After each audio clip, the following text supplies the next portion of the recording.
Welcome to ESPN College Football, presented by 5 Hour Energy. A beautiful homecoming Saturday in Iowa City for a game that will definitely impact the Big Ten West title race. The 4-1 Illinois Fighting Illini and the undefeated and 22nd ranked Hawkeyes of Iowa. Hi again, everybody. Welcome to Iowa City alongside my partner, former Pitt quarterback Jordan Canzeri. I'm Clay Matvick. Both teams coming off huge wins last week in their conference openers, but Iowa shook it up the most by winning in Madison. They've become the new favorite now in the Big Ten West, John. And what have you seen through the first 5 weeks? Well, Clay, they're scoring points offensively, number one. They're averaging 32 points a game. But defensively, they're keeping teams out of the end zone. There hasn't been a group through 20 quarters to have a rushing touchdown against Iowa's defense. And head coach Kirk Ferentz really likes this group, the way they play physically at the point of attack. And if they do that, they have a chance to win each and every Saturday. And Illinois under interim head coach Bill Cubit off to its best start since 2011, beating Nebraska last week in Champaign, their second straight win in the final minute. He said that win last week invigorated the Illinois program. Illinois won the toss. They defer. So Iowa will start with the football.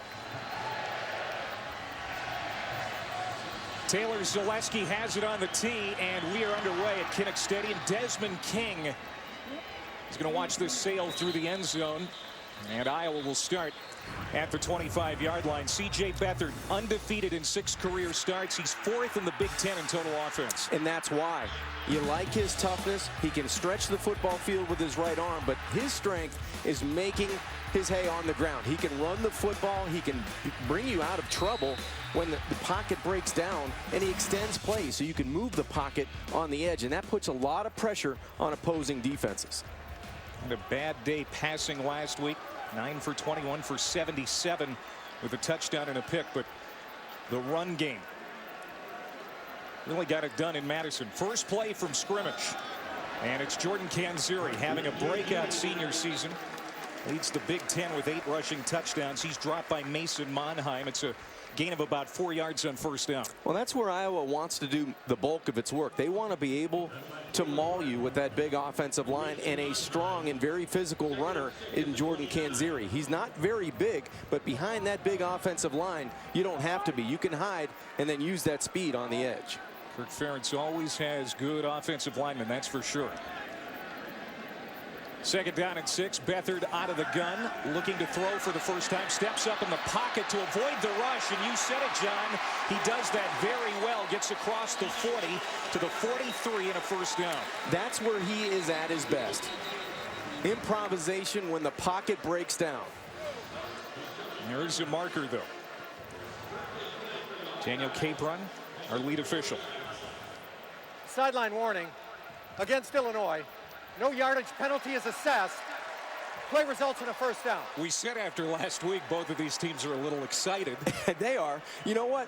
And that's good because both of these teams are at points in their season where they haven't been in a long time. So first down for Iowa. Canziri, the lone setback. Quick drop.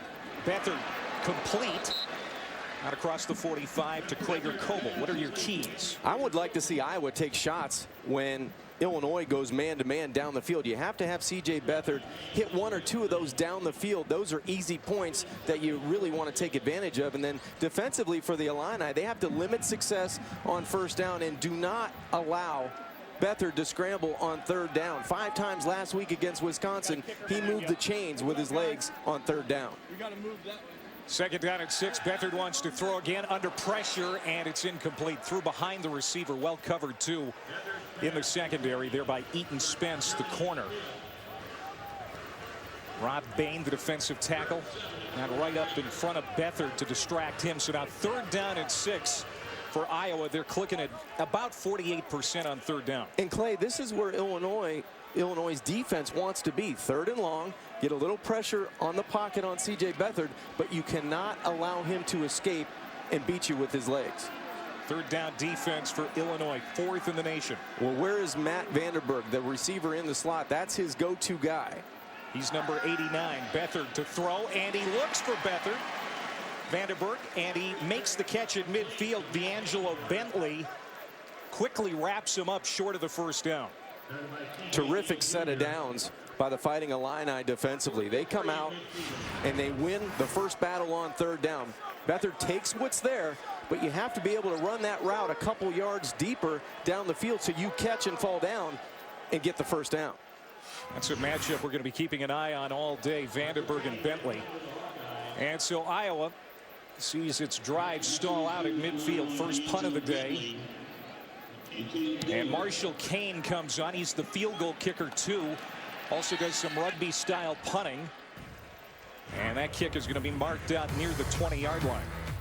Here's Wes Lunt, the quarterback for Illinois, led game-winning drives the last 2 weeks, beating Middle Tennessee and Nebraska. And Clay, he runs the entire offense. He's extremely smart, especially at the line of scrimmage. All the run checks, all the passing checks, the communication, and as you said, he was very excited. One of the biggest wins that he's had as a quarterback last week against Nebraska. He's a pure thrower of the football. Big guy too at 6'5". They're limited a little bit in that run game with Josh Ferguson, their top running back, out with an injury. So it'll be Keyshawn Vaughn getting the first carry. He's going to get many of the carries today. Not much up the middle against that Iowa defense. And what are the keys when Illinois has it? Illinois has to be able to carry the load without Josh Ferguson, and that means Keyshawn Vaughn. He carried it 24 times last week against Nebraska. He's going to have to do that again and leverage the football, contain the running back, and contain Lund in the pocket. Lunt to throw, and he throws it at the feet of his receiver to bring up third down. He was looking for Geronimo Allison, the leading receiver in the Big Ten. Terrific pressure by Johnson up the middle, the junior. Last week I noticed him. He flashed a couple of times on the road against Wisconsin. I think this defense is more active, more physical than they've been in years, and they're going to have to prove it here on third down. Homecoming crowd.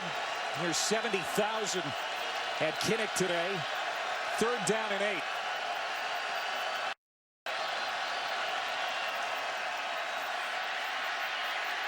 Lunt out of the pocket, looking downfield, throws on the run and throws it away. So both defenses doing a good job on their first test. Good job of pursuing Wes Lunt out of the pocket, and good coverage down the field. Desmond King, one of those guys in coverage. They had to stay for about 5 or 6 seconds down the field. That's a terrific job of pursuit and staying disciplined in the secondary. Ryan Frayne on to punt.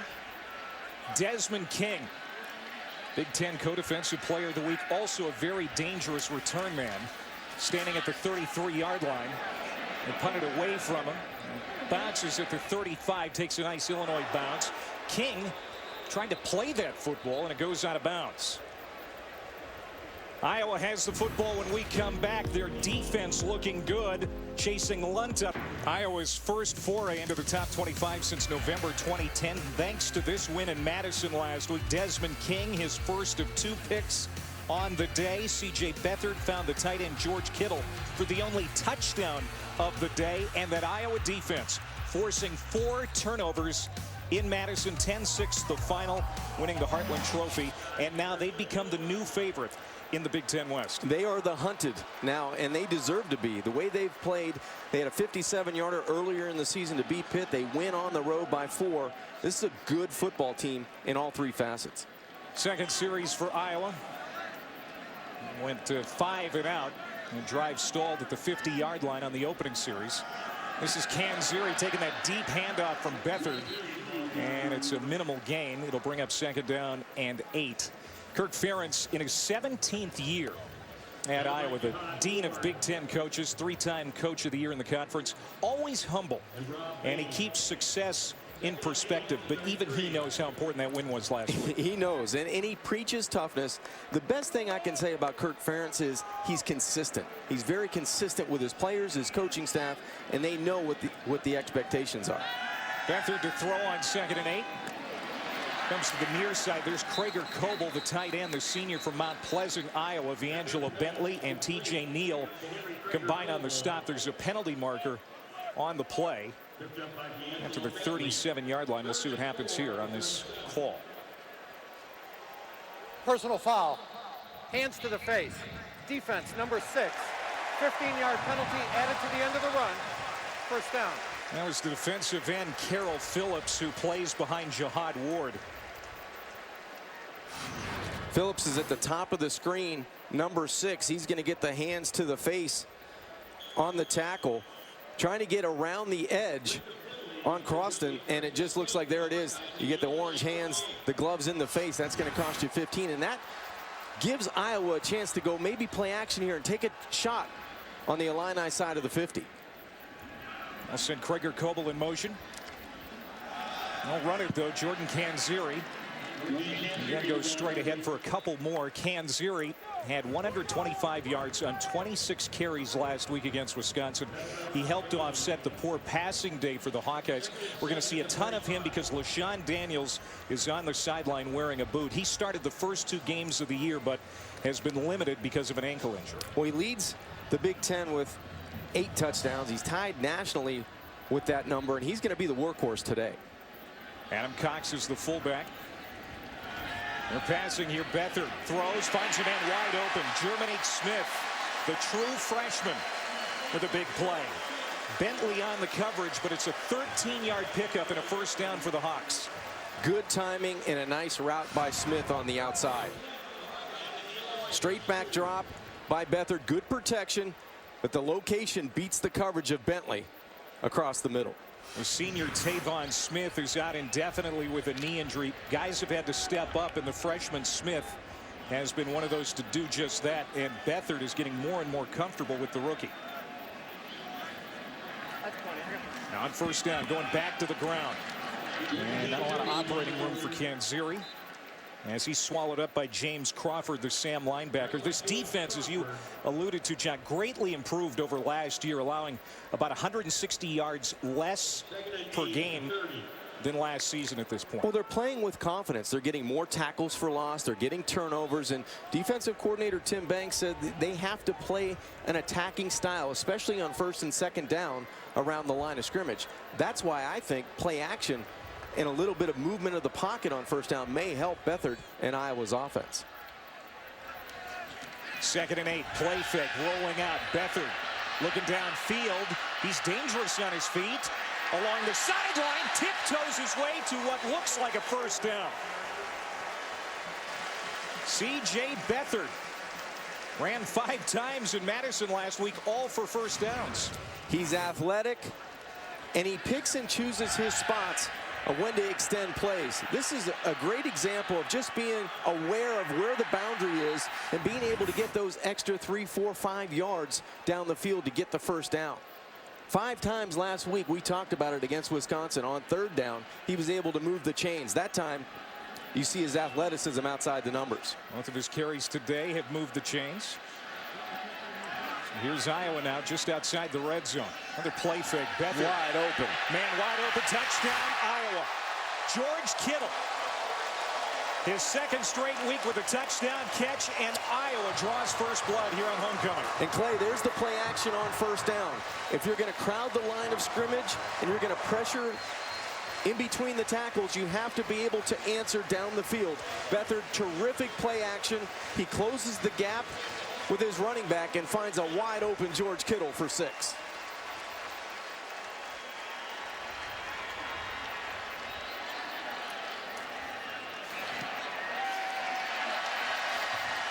Marshall Kane misses the extra point. He missed a chip shot field goal last week, and here he misses the extra point. But Iowa on top, 6-0 here in the first quarter. In Iowa's.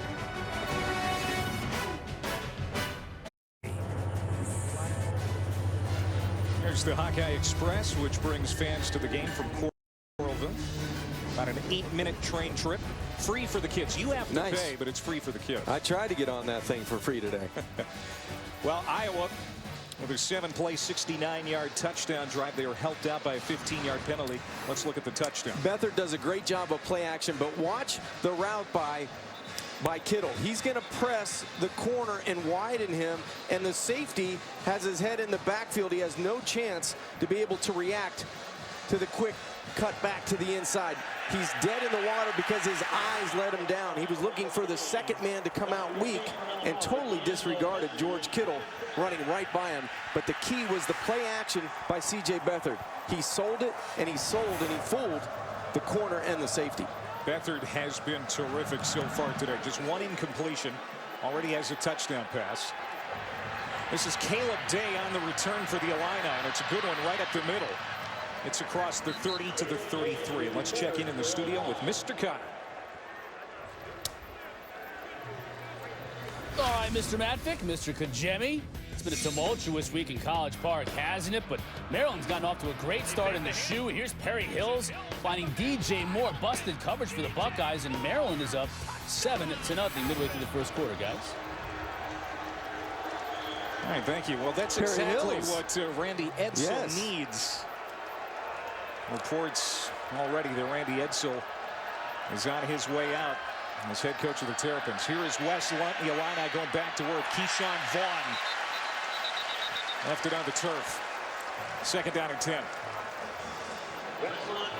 I think your quarterback now, Wes Lunt, has to take a look at his guys, get him in the huddle, get him calm down, because you don't want to be able to go 3 and out here. You want to answer a score with a nice drive, some completions, get the running game going, but he's the guy that needs to set the tempo right now. 32 drops coming into the game for Illinois receivers. They have not helped one down, that's for sure. Here's Vaughn on the inside handoff, goes up the middle for maybe 2. Cole Fisher, fifth-year senior, who played very little before this year, has been doing a great job on the weak side. He makes the stop. Can you tackle anybody any better than that? That's perfect. This defense plays physically, and they get after the quarterback. Now watch, they may not have a lineman with their hand on the ground here. They may have 7, 6 guys around the line of scrimmage. It's very difficult to identify, if you're an offensive lineman, on where people are dropping in coverage or blitzing the quarterback. Lunt has time, airs it out near the sideline. What a catch. Unbelievable catch at the 32 by Malik Turner. He has struggled during his sophomore year, sometimes dropping passes that he should catch, but there, he probably shouldn't have had that one. Clay, you just mentioned the drops, 33 now on the season, but the one-handed catch, a terrific job of just selling out and Velcro down the sideline. He had the big catch last week to set up the game winner against Nebraska. That for 34 yards. That's the play this offense needed. And flea flicker Lunt. Complete. Geronimo Allison bouncing off tacklers and inside the 5. Back-to-back big plays for the Illini. They're knocking on the door. Give them 27. Clay, this is how you answer a score with a potential score. 2 back-to-back explosive plays. One on the outside, a terrific catch by Turner. That time, a little trickeration in the offensive backfield for head coach Bill Cubitt, who calls the plays and has a good sense about how to use those defining plays down the field. This Illini team, they've really bought into what Bill Cubitt is selling. And this is where Iowa is very good. Play fake. Lunt under pressure, lobs it out of bounds. That's the thing about Wes Lunt. He's never going to get you into a bad play, and when he's in trouble, he makes good decisions. Smart play by the quarterback. You have 2 explosive plays down the field. You're first and goal at the 4-yard line. You don't want to give away points, so it's smart to throw that away. But this is where Iowa really bows its back. No rushing touchdowns at all against this defense through 5 games. Yeah, the only team in the nation that hasn't done that. They run it at him here. And it's Keyshawn Vaughn. Yes, touchdown, Illinois. It is the Illini who break the spell with a rushing touchdown against the Hawks. And we're tied at 6. Terrific answer by Illinois. 2 explosive plays and then a hard-nosed run in between the tackles by the true freshman. Guys in white just pushing the pile, and Vaughn breaks the plane for 6.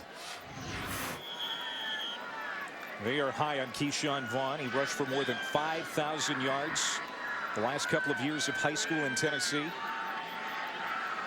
Zaleski on to give Illinois the lead on the road.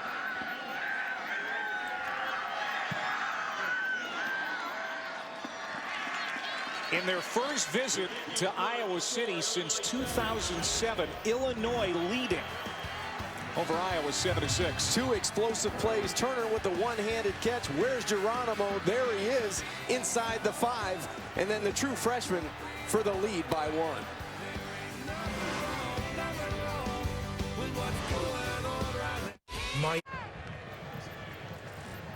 Keyshawn Vaughn, 4-yard touchdown run, his 3rd of the year, and it's the first against a very good Hawkeye defense. Terrific job of explosive plays to get the Illini inside the red zone, inside the 5, and then the freshman takes it in. The very first rushing touchdown against this Phil Parker defense. That hasn't happened much over the last 21 quarters of the 2015 season. Parker's D allowing just 15 points per game, 12 points per game better than last year. He loves how his group is playing, but they knew they were going to be challenged today. This is a vastly improved Illinois team from a year ago. And that one also goes through the end zone off the foot of Taylor Zaleski, and we check back in with Chris. It's going to be a common theme in this game. Meanwhile, Buckeyes bouncing back. JT Barrett takes it from 3 yards out himself. 7-all in Columbus. Guys? Ohio State was a little sloppy last week. JT Barrett back at quarterback. Another big game in the Big Ten later today. Northwestern at Michigan. Northwestern 5-0. Two great defenses going at it in that one. And this is a good defensive battle, too. 7-6 Illinois leads. Iowa going back to work on offense. Jordan Canziri to carry straight ahead. TJ Neal Jr., the middle linebacker, making their stop. It'll bring up 2nd down and about 8. So we'll see what Iowa does now. After taking it 7 plays, 69 yards for a touchdown on its last possession. They were helped out, though, with a big penalty, a 15-yard hands to the face penalty. Yeah, that hurt. And then C.J. Beathard did a great job of extending plays with his legs. And that's how he bails this offense out. When they get bogged down on 1st and 2nd down, it's his athleticism that keeps the offense on the field. 2nd and 7. Beathard scans the field, steps up in the pocket, but he is going to be dumped at the 19. Flag comes in at the end of the play. Chunky Clements, the nose tackle, number 11, got in there to dump him for a loss of 8, but there is a marker down.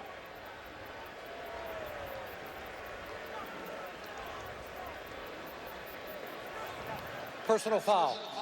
Face mask. Defense, number 11. 15-yard penalty. Automatic 1st down. That's part of the reason he got him down. And that's the way the Iowa offense ignited their last drive, by a hands to the face. This time it's a face mask, and you get a free 15 yards after a positive play by Chunky Clements. He gets in on the quarterback, relentless up the middle, but the right hand clearly on C.J. Beathard's face mask. Tim Banks has been running the defense the last 4 years for the Illini. This is his most experienced and deepest unit that he's had. He's also got Mike Fair now on as co-defensive coordinator in his first year. A good play in the backfield. They drop Canziri. DeJuan Smoot, their big play defensive end, comes in. He just ran right by Cole Croston. I mean, he beat him in a flash. Great anticipation by Smoot. The strength of this defense, we talked to Tim Banks, the defensive coordinator. He said it's up front. It's Smoot, it's Ward, it's Bain, it's Clements. Those guys set the tempo up front. Smoot 3rd in the Big Ten in tackles for loss. That one makes it 2nd down and 15 for Iowa. Beathard throws over the middle. He's complete. Another tight end getting in the mix. Krieger-Coble gets a big chunk of it back before Neal makes the tackle. It's an 11-yard gain out close to midfield to bring up 3rd and manageable. Boy, nice option route by Krieger-Coble. Just over the middle. Looked like he was going to go outside, crosses the face of the linebacker, and now Iowa's offense back on track. Gotta love Big Ten football. They use those tight ends, Iowa especially. Jake Duzey, one of their top receivers last year at tight end, still working his way back from knee injury. You might see him yet today as well. Beathard throws incomplete. He was looking for Vandenberg. D'Angelo Bentley was draped all over him. And that's what Bentley does. Last week against Nebraska, Jordan Westerkamp was nowhere to be seen. Shadow where the football's going to go. They anticipate the ball's going to try to find Matt Vanderberg on a consistent basis in the passing game. So why not put your best cover guy in Bentley on him? Terrific job by defensive coordinator Tim Banks. So Iowa will have to punt for the second time.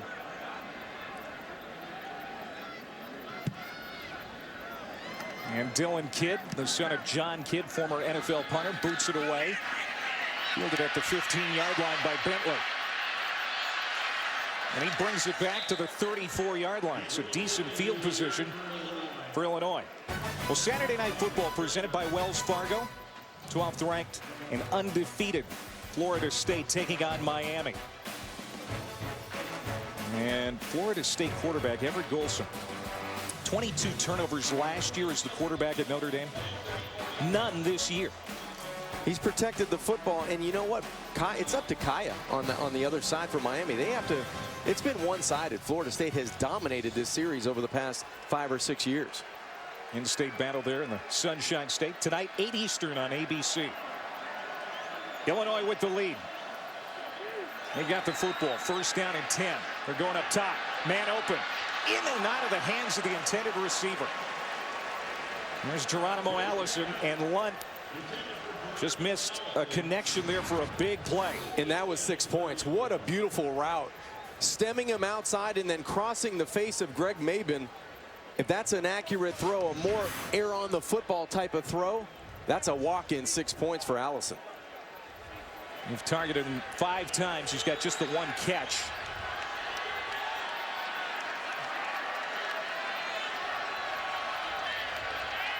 Second and 10. One. Oh. Play fake. Flares it out in the flat to Sam Mays, the true freshman, and he's quickly covered up by that Hawkeyes defense for a loss. Jordan Lomax, the veteran free safety, was the first one there. It's a loss of 2. So third down and long now for Illinois. Lomax might be the best tackler in space, and he's physical coming out of the secondary. So now you got to keep everything in front of you if you're Iowa, and let those 4 guys up front try to create pressure and close the distance on West Lunt.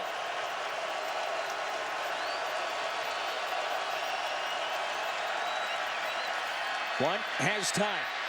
Still looking downfield and throws it away.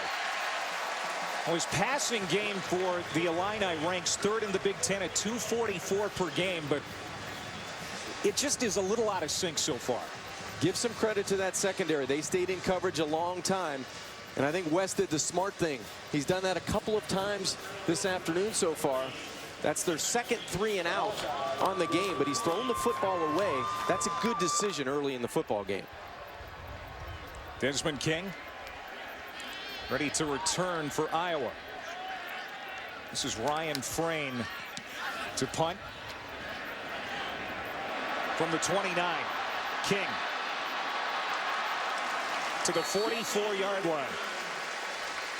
Illinois leading 7-6. We check in with Chris. All right, let's start over on ESPN. Penn State and Indiana, and after a Indiana penalty kept this Penn State drive alive. Christian Hackenberg avoids the rush, finds Brandon Polk wide open down the sideline. Indiana has since scored. It's 7-6, went up 7-0. Charlie Strong. Trouble here at Texas. There's Jordan Canzeri. Good run on first down. That was one of your keys. Illinois has to do well defensively on first down, but Canziri busts off 9 on that play. Really the first explosive run we've seen from Iowa and Canziri. Offensive line gets off a little bit, a good push, and the smaller Canziri with power goes for 9. He started the year as the 3rd down back behind LaShawn Daniels. Again, Daniels still out with that ankle injury. We won't see him today. Canziri gets it again. He's got the first down as he hops over the 45-yard line. Clayton Fedgeland the tackle. Well, today, college football presented by 5 Hour Energy. Pitt's number 6 and undefeated Clemson against Georgia Tech in Death Valley. That's at 3:30 Eastern time. Game available nationally on ABC or on ESPN2. Check your local listings. And the Tigers need to avoid a letdown after that big win over Notre Dame. And Clay, that's a tough matchup coming off a big win when you have an offense, that triple option offense that Thomas runs so well. Akram Wadley checks in and tail back. Beathard looking to throw, flushed out. Throws across his body, gets it out of bounds. Flags follow the play. With 1:35 to go here in the opening quarter. Personal foul. Clipping. Offense, number 75. 15-yard penalty. First down. Well, that 15-yarder works against the Hawkeyes, and it's Ike Butker, the sophomore from Cedar Falls, Iowa, the converted tight end playing right tackle. So you have a positive run on first down. You move the chains, but now you're moving backwards in your own territory. The ball around the 41, putting more pressure on quarterback C.J. Beathard in his right arm. First penalty against the Hawkeyes. Bottom of your screen, that's where Butker is. I'm not so sure he was the guy. He didn't do anything wrong on that play. So Illinois catches a break. 1st and 25 for Iowa. Jordan Canzeri did a great job just to make the catch. And he's escorted out near the 40. Angelo Bentley continues to be a presence in the secondary for this Illinois defense. That held Nebraska to 292 total yards last week, 227 below the Huskers season average. I mean, that unit was impressive. I've been impressed with the speed on defense for the Fighting Illini. They've rallied to the football, and they've been led by that corner. Bentley, he's doing a terrific job on the outside. He might even show up on offense today, too. Here's Beathard to throw again. Should have been caught by Krieger-Coble, the tight end. And so now it's 3rd and 27 for Iowa. Well, you have a mysterious penalty, put a lot of pressure on the play caller and Greg Davis, the offensive coordinator for Iowa. They don't like to get off track, and right now the wheels are off the bus at 3rd and 27. And that 3rd down defense for Illinois, holding opponents to about a 22% conversion rate. Deep shot. Hauled in by Smith. Dragging a tackler inside the 20. Jermanique Smith from Garland, Texas, who Beathard really likes. You can see the chemistry. That goes for 46, and here's Iowa keeping the series alive. Great throw and a better route on the outside. That's an excellent spot on the football. The young freshman goes up and gets the football out of the air over Bentley. That's Iowa's 20th plus 20 play this season. More explosive plays with C.J. Beathard throwing the rock down the field. First 3rd down conversion today for the Hawkeyes. It's a big one. They go back to Canziri. He'll plow ahead for a handful. And Trey Watson makes the tackle. And that's what, you know, the Illinois defense has had a tendency to do. Give up big plays in the secondary. Iowa hits 11 plays now, 40 or more this season, too. And that's how the first quarter is going to come to an end. Iowa down a point on homecoming. But they're back inside the red zone thanks to a big play. C.J. Beathard hitting Jermanique Smith. A good one in the Big Ten West in Iowa City.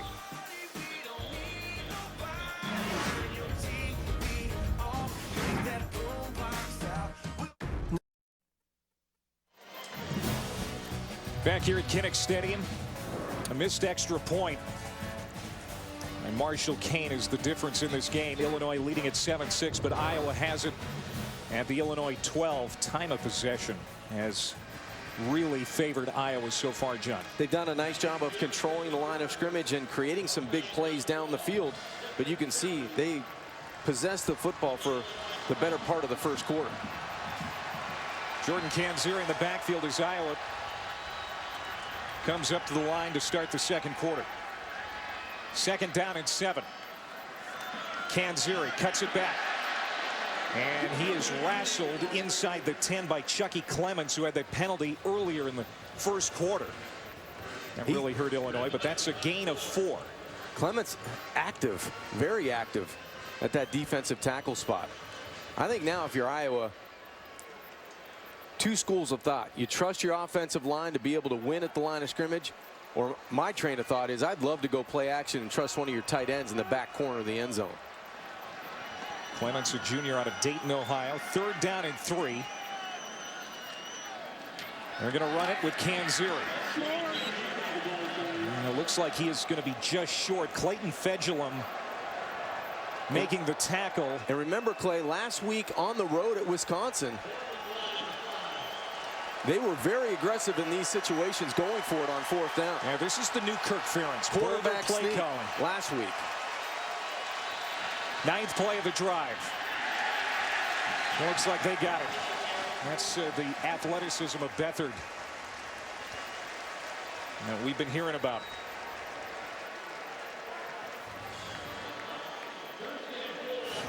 You're 5-0. You're at home. You want to keep the momentum on your side. Let the guy that's done it plenty of times through 5 games with his legs get that extra yard. Named Iowa's starter in January, which prompted former starter Jake Rudock to transfer to Michigan. It has worked out well for both programs. Really has. Beathard goes back under center. 1st down and goal for Iowa, trying to get the lead. To the end zone. Did he stay in? George Kittle. No, he did not. Beathard going back to Kittle, who had the touchdown catch in the first quarter. But it's incomplete. 2nd and goal. A lot of contact deep in the Iowa end zone. Kittle goes up. It looks like he's going to control the football, get 1 foot down, but I don't know if he controls through the catch. I think the ball drops right there. I don't think he controlled that catch to the ground. I'm going to take another look at it here, but based on what we saw in the replays, the replay official Bill Simons is likely to uphold the call on the field. It was an incompletion. Kittle had a lot of contact in the back of the end zone. Goes up and catches it cleanly to begin with. Right foot down, but he definitely drops the football as he was going to the ground. We talked about the chemistry between Beathard and Jerminique Smith, the freshman, and Matt Vanderberg that has developed. It's obvious that Beathard likes George Kittle, too. Yes, especially in the red zone. Anytime you can get a 6'4", 235, 240-pound target, that's a good guy to locate when there's not a lot of room to operate in the red zone. And the red zone is an area where Iowa struggled. Came away with just 10 points last week. The play stands as called. Incomplete pass. 2nd down. And so George Kittle does not get his 2nd touchdown of the day, but it was pretty close. And I really like the play call by Greg Davis. Everybody in Kinnick Stadium thought they were going to run the football on 1st down, 1st and goal. And now you have to trust Jordan Canzeri in that offensive line. 2nd and goal from the Illinois 4. Beathard hands off. Canziri quickly hit and brought down. 3rd down and goal. It was a minimal gain, if anything. And there's Jihad Ward, who was injured during camp, but rounding back into form. The senior from Philadelphia, very good on the edge for Illinois. And Clay, Illinois red zone defense has not been their strong suit. This is a huge play early in this football game if they can keep Iowa out of the end zone. 3rd and goal. Canziri stood up, pushed back. And that Illini defense standing tall, forcing a 4th down. It's Jihad Ward again, right in the middle. The defensive tackles for the Illini are balling out right now. And I think that Iowa is going to go for it here on 4th and goal. Terrific stand right now by the Illini. But this is This is what you do when you're 5-0 and you feel like you're at home and you want to dominate and continue to dominate the season. Big play early second quarter. Beathard looking to throw to the end zone. Incomplete. And Illinois holds. He did go for Matt Vandenberg, but the Illini will take over on downs. And credit the pressure in the pocket that made C.J. Beathard throw the football a little bit earlier. Terrific stand defensively by the Illinois defense. Bentley on the edge turns the Hawkeyes away, and still with a 1-point lead.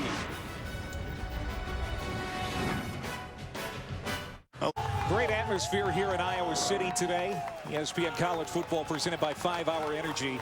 Alongside Jordan Canzeri, I'm Clay Matvick. Illinois leading 7-6 on the road. Here's the latest dish.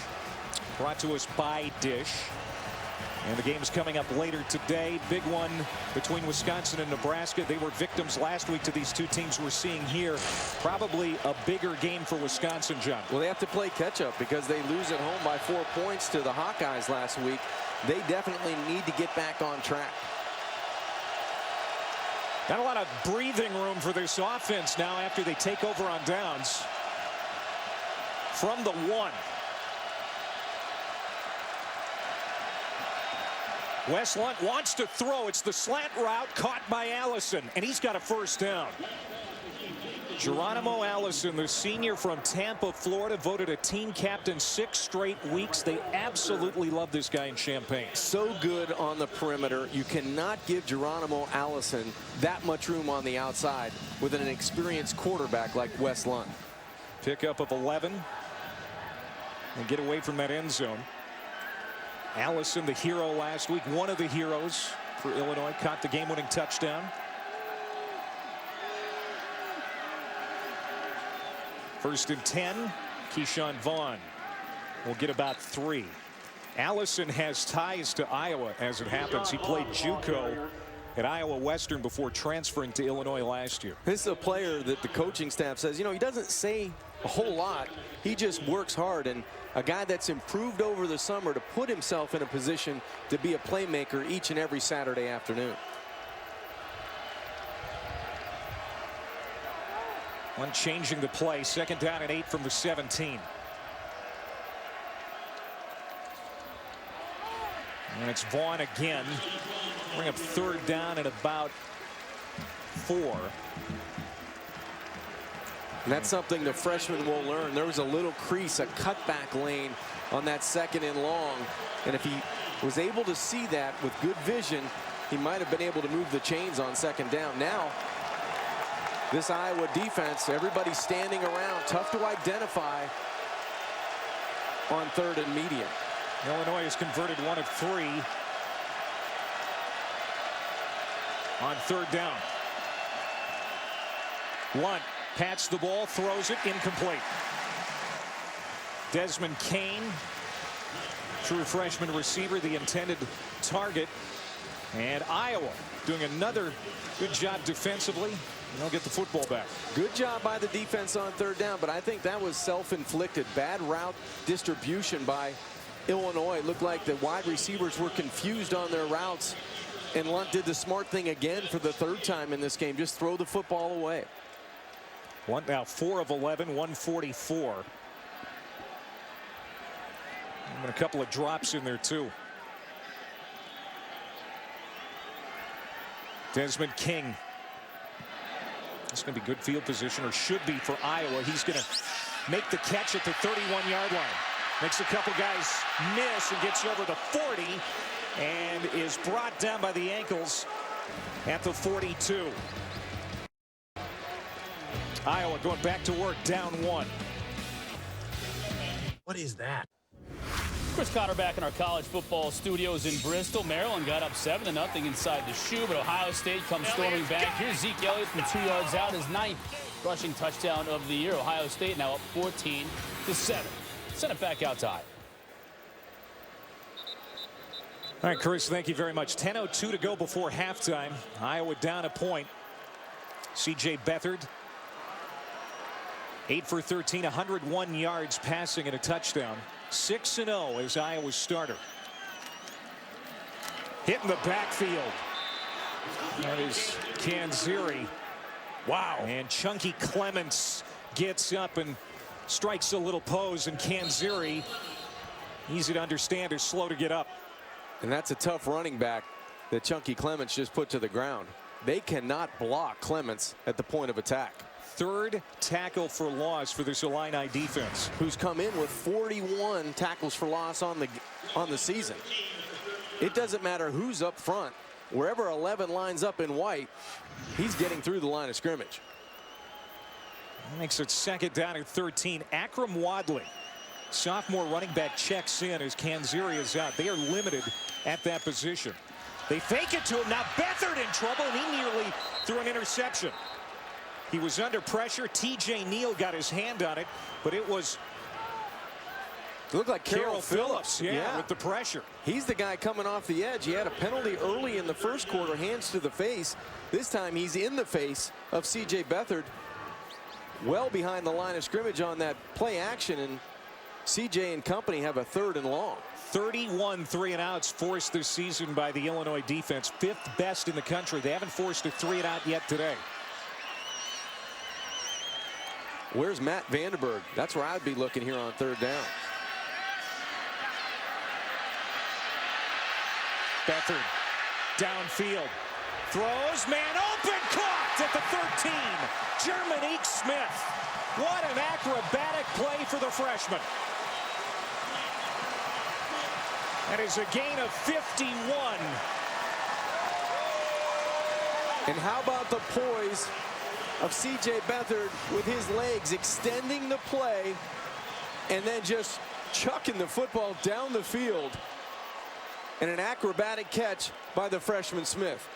That's 2 athletes making plays, one by extending the play and the other racing down the field and extending for the catch. Already over 100 yards receiving for Smith. Good to see Canziri back in the game, and he'll get the handoff. Oh, and he's clotheslined at the line of scrimmage. And Iowa fans want a penalty flag. There is none thrown. Jihad Ward on the stop. And Canziri, for the 2nd time in a matter of minutes, is going to have to shake the cobwebs out. That's a dangerous play right there. You have the left hand clearly across the face mask to the helmet. Surprised that might not have been called there on 1st down. Iowa trying to get something done in the red zone. 2nd down and 10 from the Illinois 12.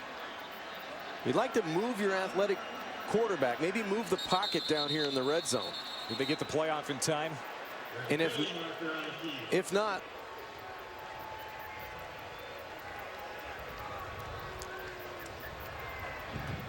False start. Offense. Number 78. 5-yard penalty. 2nd down. it looked like somebody may have moved. I thought they had plenty of time. They maybe had a couple ticks left on the play clock to get the play off. But it's going to march them back again, 5 inside the red zone. Yeah, it gets James Daniels, the freshman lineman. He's been getting more and more time as the season wears on. He can play all 5 positions. They like his upside, but that marks it back. So 2nd down and 15 from the 17-yard line. Now Beathard backpedaling. Canziri gets it out of the backfield, gets behind a block and goes in. Touchdown. He got behind his center, Austin Blythe, and walks in, and Iowa goes back in front. And hold on now, there is a flag down.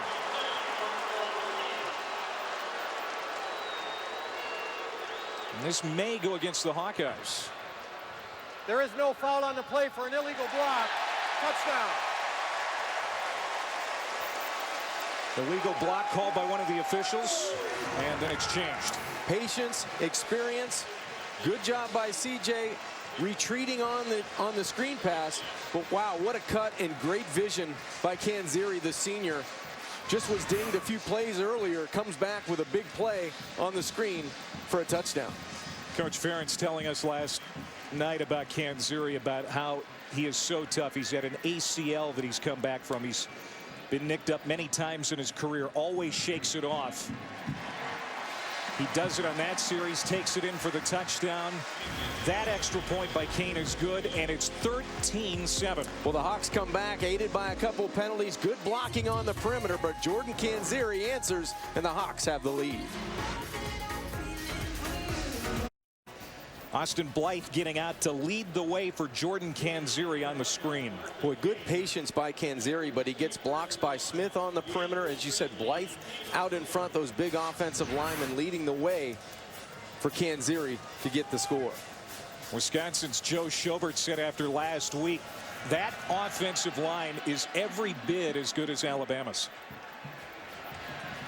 Greg Davis enjoyed that compliment, the offensive coordinator. Returned out to the 25-yard line. There is a flag on the play as Bentley got it to the 25.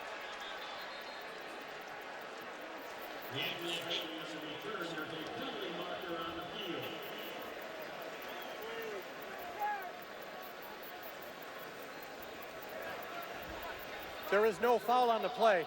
First down. We'll pick up the flag again. Let's go to the studio and Chris.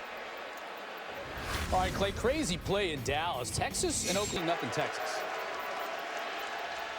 And Texas, a good record when unranked against a ranked Oklahoma team going back to '89. Boy, what team's going to show up week to week for Texas? Always strong again. Definitely needs to start turning that around in a hurry. Here's Lunt and Illinois on offense. Keyshawn Vaughn hit and dropped just short of the line of scrimmage. That is Drew Ott, the big play defensive end, who looks like a robo-man with that brace on that left arm. We haven't talked about Drew Ott a lot today, but he's relentless. He leads by example, Clay. He hyperextended that elbow week 2, playing through it. And they would be a totally different defense without him. On second down, incomplete. Pass along that sideline toward Allison, can't come up with it. So now third down and long for Bill Cubert's Illini. Can't miss those against this defense, because now the substitutions come in, more linebackers, defensive backs. You get 6, 7 people running around the line of scrimmage. It's tough to identify and convert on the road. 3rd and 10, 3rd and 11, 3rd and 12 consistently. Now the passing game has not been good so far, and the run game has not helped out whatsoever.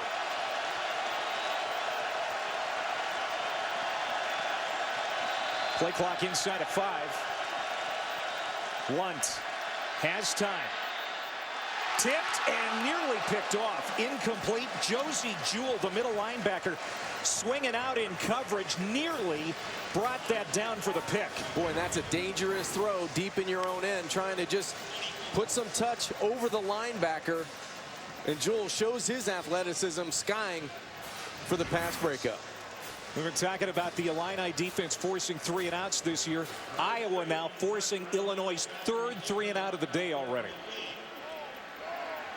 And they get a weapon as a punt returner back on the field. And Desmond King, he can do a little bit of everything for Iowa at the 35, calls for the fair catch. And this defense for Iowa really starting to get its lather up. Josie Jewell, the sophomore from Decorah. He is a football player. Huge one in the Pac-12. Unbeaten Cal, unbeaten Utah, both ranked. Doubleheader starts at 7 Eastern. Alabama, big bounce-back win over Georgia last week, and against unranked opponents, they've won 56 straight. Wait a minute, I thought Coach Saban said they were dead and buried. Right? Forget about us. He has ways of firing up his guys. Seems to work, too. It does. Iowa back to work on offense, leading here at home. Pass is short, tipped out of the hands of Krieger-Coble, and it lands incomplete. C.J. Beathard has been real good so far today, John. That incompletion makes it 10 of 17 for 167, a couple of touchdown passes, and all 3 of his carries have gone for first downs. He's been great with his legs, and that last play, if he can improve on that, just the mechanics of getting his feet, his hips, his eyes around and hit that open receiver, it's only going to add to what he can do as a quarterback. We're going to throw here. Got it in the hands of a receiver at the 40. It's Krieger-Coble again. It's going to be a gain of 4, so 3rd down and 6 for Iowa. And we talked about Tavon Smith being out. They don't have a deep wide receiver pool, but they've got capable guys out there. Vandenberg and Jermaine Smith. Vandenberg has been his target in situations just like this, John. He's number 89.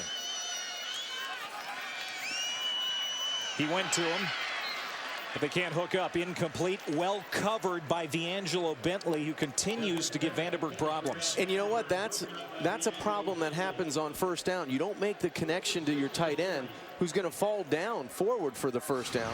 And that's the first 3 and out this Illini defense has been able to produce. Good reaction by Bentley on third down, but it was first down that hurt the Hawks.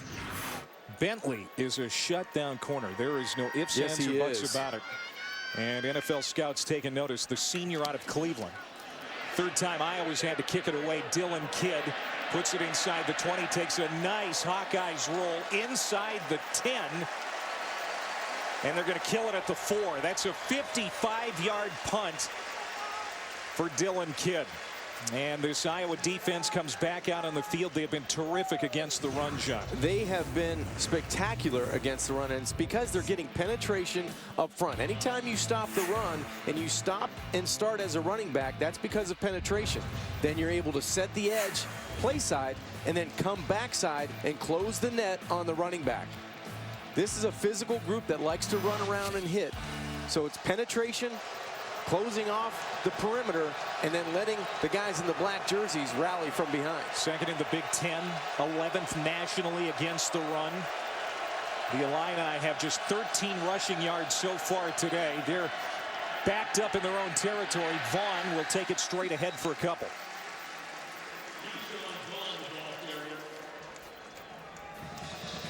Nate Meyer, the senior defensive end, makes the tackle. He was the man who forced that goal line fumble last week to preserve the win at Wisconsin. Iowa's starting to flip the field a little bit on Illinois. Illinois needs to stay on the field here with 5:30 left to go before halftime. They have to find a way to generate one first down. It looks like they're going to generate a timeout right here. Timeout, Illinois. Bill Cubit, 61 years old, led Illinois to their first win over Nebraska since Red Grange was a senior. That was 1924. And he took over under tough circumstances for Tim Beckman just a week before the season started. And he is talking it over. Timeout. Iowa leading 13-7 in Iowa City. Bill Cubit, the Illinois offensive coordinator, promoted to interim head coach before the start of the season. He talks to his offense after the timeout. It's 2nd down and 9 from the 6. Pass is caught at the 9 by Malik Turner, and he's bumped out of bounds. So bring up 3rd down for the Illini. Cubit upset Iowa here in 2007 in the season finale when he was the head coach of Western Michigan. Most important play offensively that he's going to run, and his offense is going to run in the first half right here. And now another timeout, this time called by Kirk Ferentz and the Iowa Hawkeyes. Well, teams burning a timeout here late in the first half. Well, it's the Week 5 edition of Monday Night Football. 8:15 Eastern on ESPN. Steelers squaring off against the Chargers. Coverage begins with Monday Night Countdown at 6 on ESPN. Also streaming live on Watch ESPN. Interesting quarterback battle there. Michael Vick against Phillip Rivers. Rivers leading the NFL in passing yards with over 1,200 per game. Yeah, no Big Ben for the Steelers. That's trouble. So you hope that Mike Vick can bounce back and perform at a higher level, but it's going to be a tough game for Pittsburgh. This is kind of what we thought, John. This was going to be a defensive game in large part. And we've seen both defenses at times really stand tall. We've seen both defensive front sevens be aggressive. I think they've won the battles at the line of scrimmage. The Illini haven't been able to run the football with any consistency, not be able to move the football, and it's players like Ott and King and Maben and Jewell and Fisher, those guys doing a nice job for Iowa. But Illinois needs to find a way to convert here on third down with 5:07 left to go before halftime. You see they're just 1 of 5 so far today on third down. 3rd and 4. They run it. Vaughn finds a hole. 1st down and more across the 25. Stopped just short of the 30 by Lomax. A big run for the freshman. Give him 18. That is exactly what this offense needed. Now they're out of the shadow of their end zone. A huge hole off the left side, right up the middle, actually. And then finishing the run. You like to see that from a freshman running back. Clock moving, under 5 minutes to go before half. Both teams with 2 timeouts remaining.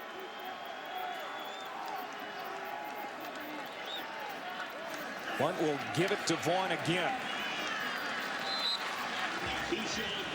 Again, Josh Ferguson out with a shoulder injury, suffered last week against Nebraska, so Vaughn is the guy carrying the mail for the Illini. I think now, you know, Vaughn was the focus there on third down. Now you got to find Geronimo Allison, get him back involved in this football game. Another guy that they like is Marchie Murdoch, number 16 at receiver. We haven't seen much from him today. Looked like some movement on that left side for Illinois.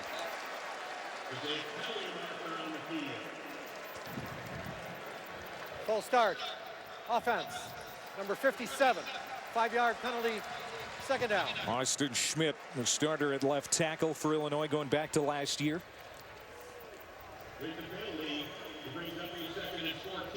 And the penalties have not been kind to Illinois in this game. No, they haven't.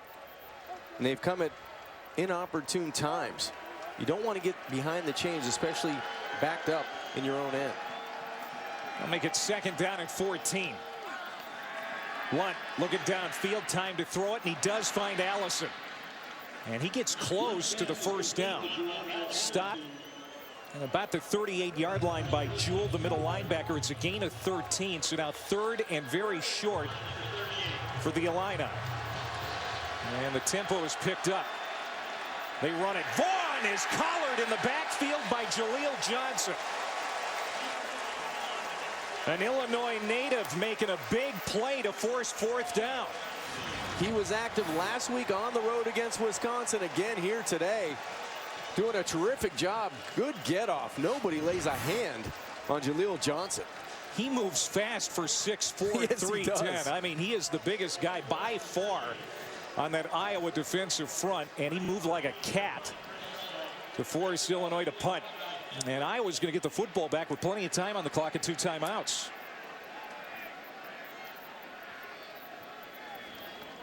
Fifth punt of the day already for Illinois.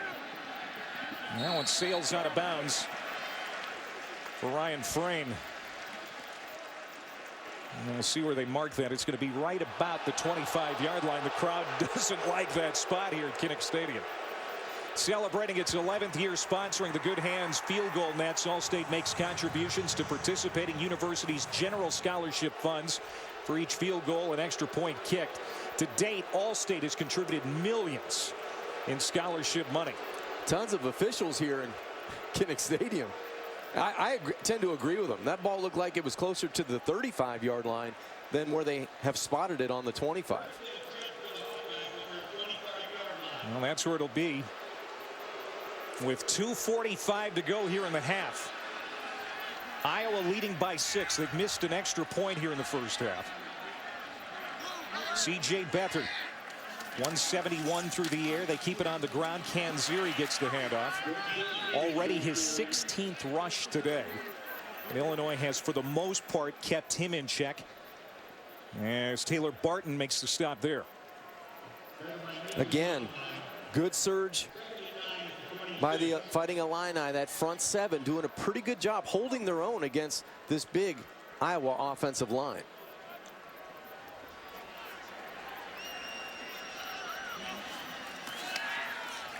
Beathard in a nice pocket to throw from. Finds his tight end Krieger-Coble.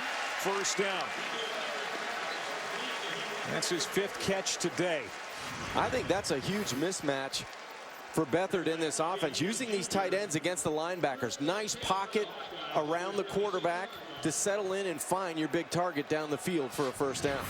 Gain of 10 for the Hawkeyes, moving the football with a win today. They're bowl eligible for the 14th time in the last 15 years. Kind of sensing a double move maybe out of the freshman top of the screen. Jordan Smith, a couple of big catches already today for the Hawkeyes. Beathard throws again. That one lands incomplete. It was Canziri out of the backfield who took a bump from Fedulum, a free safety. Former walk-on who has played very well this year for Illinois. And a key interception last week against the Huskers. Fedulum doing a terrific job coming out of that secondary. This is a defense that's, you know, as advertised. We talked about the toughness and the way Iowa plays defense. I think Illinois has done a nice job of really rallying to the football. They run it again. Canziri spinning across the 45 to the 47-yard line. And they'll move the chains again. Here's Chris Cotter. All right, Clay, Dave and Buster's halftime report just a little ways away. I've got Robert Smith and Brett McMurphy here in the studio with me. We'll talk about the Buckeyes struggling early once again, but picking up the pace a little bit in Columbus. Can Northwestern keep it going in Ann Arbor later on today? And the Red River rivalry. Got to enunciate that, otherwise you're going to sound like Elmer Fudd. Coming up, Dave and Buster's halftime report. See you there. All right, Chris, we'll see in just over a minute. Jordan Smith hauls in another reception, a 9-yard pickup to the 43-yard line of Illinois as Iowa's trying to get on the board here one more time before the half. They're getting close to Marshall Kane field goal range. He's got a big leg. That last play is under review. The catch by Jordan Smith. Smith along the Iowa sideline. Looked like a clean catch initially. Good timing on the pass by Beathard. Very short pitch and catch. They're going to take a look, as will we. Catch on the outside. Looks like the shoulder or the hip may have landed inbounds. The official right on the spot there.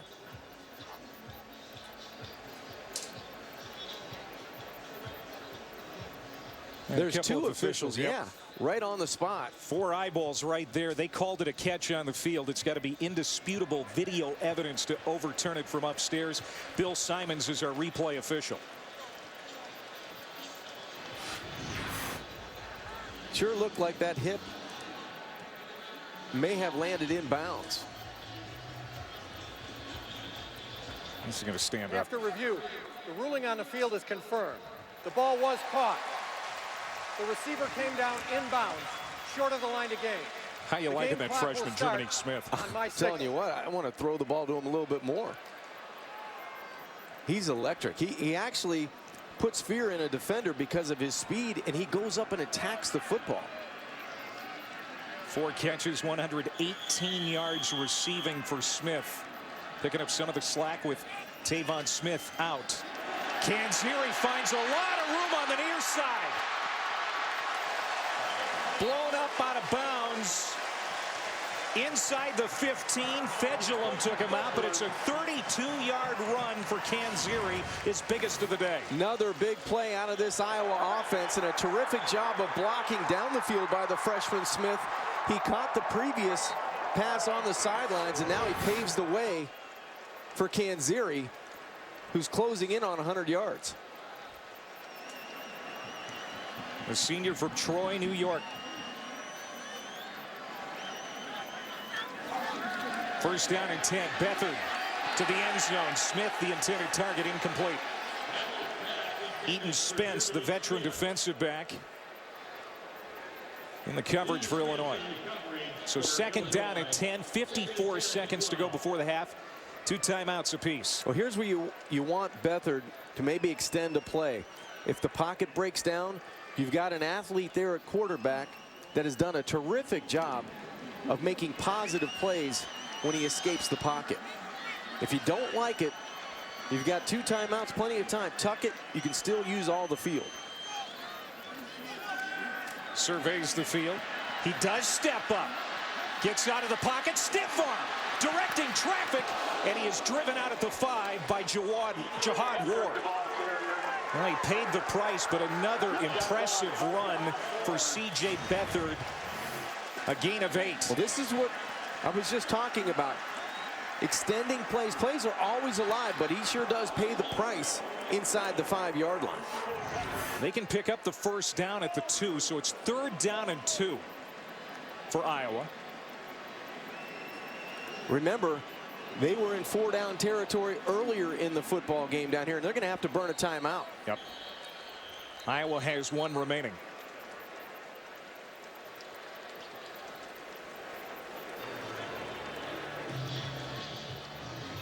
C.J. Beathard, the grandson of former NFL GM Bobby Beathard, has been good with his arm. 190 through the air, also on his feet. He's got 33 rushing yards today. Well, you like the athleticism, number 1, Clay, of how he can make something out of nothing. He always keeps plays alive. You can move the pocket, you can do a lot of play action, but he's done a terrific job of just using that athleticism up and over for the quarterback sneak, on the edge, and here keeping the play alive when the pocket breaks down or he doesn't find anybody in the red zone. He gets the ball inside the 5-yard line. Had 1 start last year. It was a win against Purdue.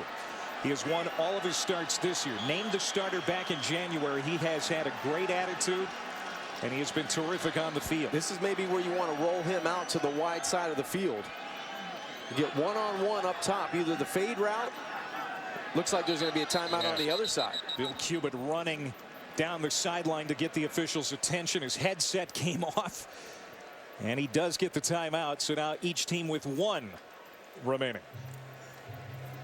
Well, after tonight's Pac-12 showdown, stick around for Sports Center at night. Full recap of the day in college football, plus all the highlights from a busy day in the Major League postseason. Sports Center at night kicking off when Cal and Utah, and on ESPN, and streaming live on Watch ESPN. We were around the TV last night watching Game 1 between the Cardinals and the Cubs, and I know there are a ton of Cubs fans in the state of Iowa and, of course, Illinois. There's a couple in the truck downstairs as well. Cubs fans everywhere, hoping that they can do something they haven't done since '08. It's been a while. 1908. All right, so we'll see what happens here. 3rd down and 2, 46 seconds to go before half. Iowa leading by 6. They've got it deep in Illinois territory. C.J. Beathard away from center to Canziri. Churning, and he is going to be very close to a first down. I think that second effort moves the chains. Mason Monheim brings him down, but yeah, now they've got a new set of downs with plenty of time on the clock from this range. Iowa's got to feel good about their chance to get more points on the board, but they're thinking 6. They're thinking touchdown, and I would think inside the 2-yard line. You have 28 seconds left to go before halftime. You only have 1 timeout remaining. So you have to be very careful. If you're going to run the football, you better have 2 plays that you really like and have the urgency to get back on the line of scrimmage. Problem with the game clock, it never stopped running, so they're going to put some more time on, most likely here. As Daniel Capron goes over to explain it to Kirk Ferentz.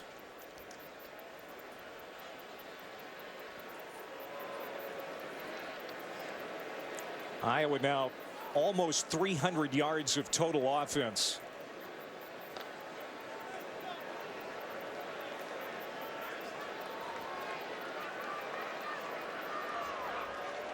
Trying to figure out exactly how much time needs to go back on. It's at 28 seconds right now.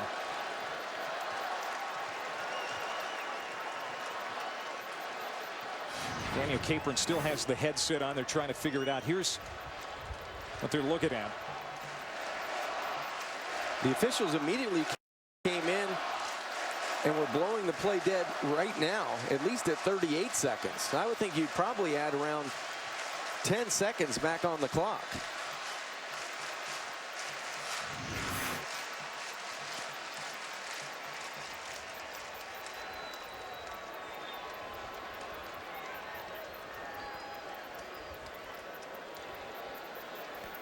.41 seconds.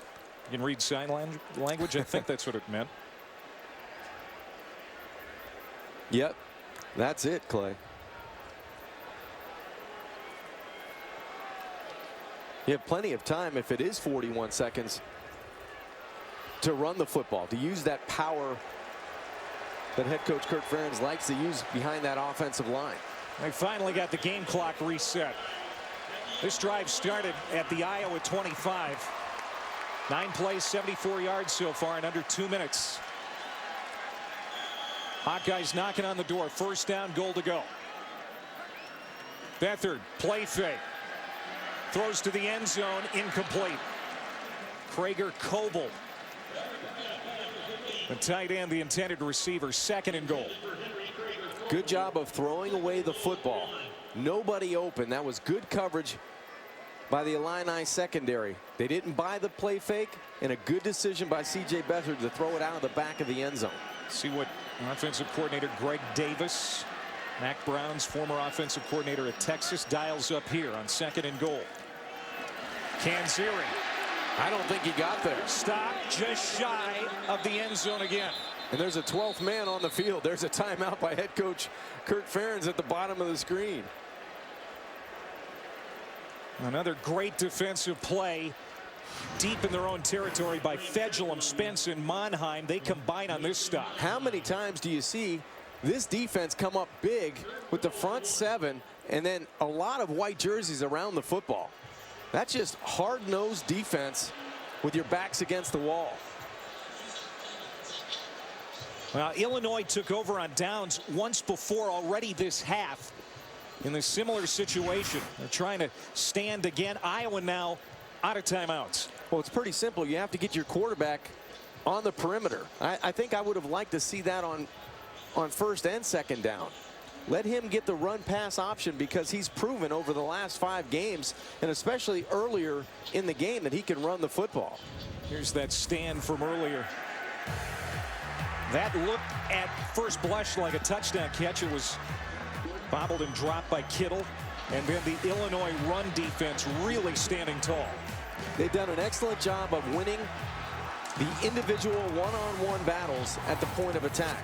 Clements, Bain, Smoot, and Ward, and then the rest of those guys coming in from the secondary and the linebackers have done a terrific job so far in this football game. Third down, but obviously Iowa's got 2 cracks at it here with 24 seconds to go.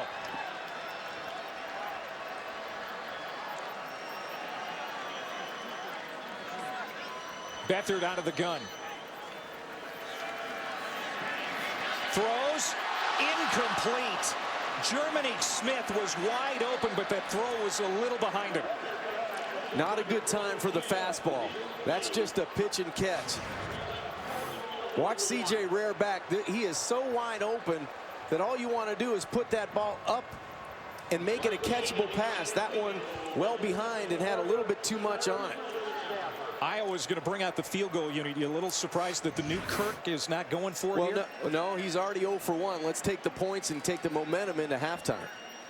Again, Kane missed an extra point earlier. He bangs that one through from 19, and Iowa has to settle for 3. It's 16-7. But that's twice the Illini defense has come up huge in the red zone, especially inside the 5-yard line. Kirk Ferentz was very glad that Illinois won that game against Nebraska last week. He said it was a lot easier to convince his Iowa Hawkeyes that this Illini team cannot be taken lightly. It's a good football team. They're 4-1 coming in to Iowa City, and you're right. It would have been harder maybe to convince his guys that because of the past 5, 6, 7, 8 years. This is a very good Illinois team. Bill Cubit, again, named the interim head coach. Just a week before the season started, Tim Beckman was fired. And after the 4-1 start and the win, especially last week over Nebraska, many in Champaign want athletic director Mike Thomas to remove that interim tag and bring Cubit on full time. But there's still a lot of season left. A lot of season, but you respect the job that Bill has done through 5 games and rallying the community, the student body, and this team to play at the level they played at. And there will be 15 seconds for the Illinois offense, which has struggled here in the first half, to work with. Let's flash back to that Nebraska game for these Illini. Fourth quarter, under a minute left. Illinois down 13-7. Lunt finds Malik Turner, a 50-yarder. And then moments later, Geronimo Allison gets mugged, pass interference. First and goal, and with 10 seconds left, Lunt finds Allison for the game-winning touchdown. Illinois had 6 chances to score the game winner from inside the 10, and they threw it toward Allison 5 of those 6 plays. They did. They went to their playmaker on the outside, and Wes Lunt did an excellent job of willing his team to victory. Well, Illinois is going to be happy to go into the locker room. Down by 9. Interesting first half. The defense is really the story, John. Defense has played well, but you have to give credit to Iowa. They did as well and put points on the scoreboard. Homecoming in Iowa City, and Iowa leads at the half. Let's go to Chris in the studio. ESPN College Football presented by 5 Hour Energy. The Iowa Hawkeyes back in black today. At home, homecoming in fact, 16-7, they lead it as we get ready to start the second half. He's Jordan Canzeri, I'm Clay Matvick, and both of these programs carrying a lot of momentum after last week into this week's game. It's been a defensive effort for the most part, especially on defense for Iowa, holding Illinois to just 4 first downs in that half. That's pretty much the deciding factor right now. Clay, they've dominated the time of possession Iowa has. They've run 49 plays offensively, but defensively, that's where the problems start for the Fighting Illini. They cannot stay on the football field. Only 26 offensive plays in the first half. 32 rushing yards in the first half, and there's been some outstanding hitting by the Hawks defensively. So that needs to change for the Illini in the third quarter. They have to find a way to stay on the football field, and Wes Lunt needs to get that right arm going. He needs to get a hot hand here early in the third quarter to really get the momentum back on their side. Well, he'll get a chance right away as Illinois will start with the football here in the half. Field position has really been a problem for the Illini today. They've been backed up a lot. A little collision there between D'Angelo Bentley and Day inside the 5. And they're going to be stopped just short of the 25. And here are the stats from the first half. Well, time of possession was clearly on Iowa's side, and really it was slanted there the entire way. Rushing yards, passing yards, total yards, first downs, only 4 generated by Illinois. That has to change, and you have to be able to stay on the field. Third down opportunities, 2 of 7. Not good enough to win on the road against an undefeated team. Average starting field position today for the Illini, their own 21. This one not much better at the 24. They've had to start drives at the 2 and the 5 today. Now Wes Lunt will start out of the gun.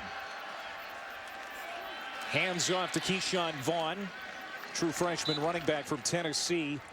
Again, getting most of the carries today with Josh Ferguson out with that shoulder injury. He did have the first rushing touchdown against the Iowa defense this year in the first half.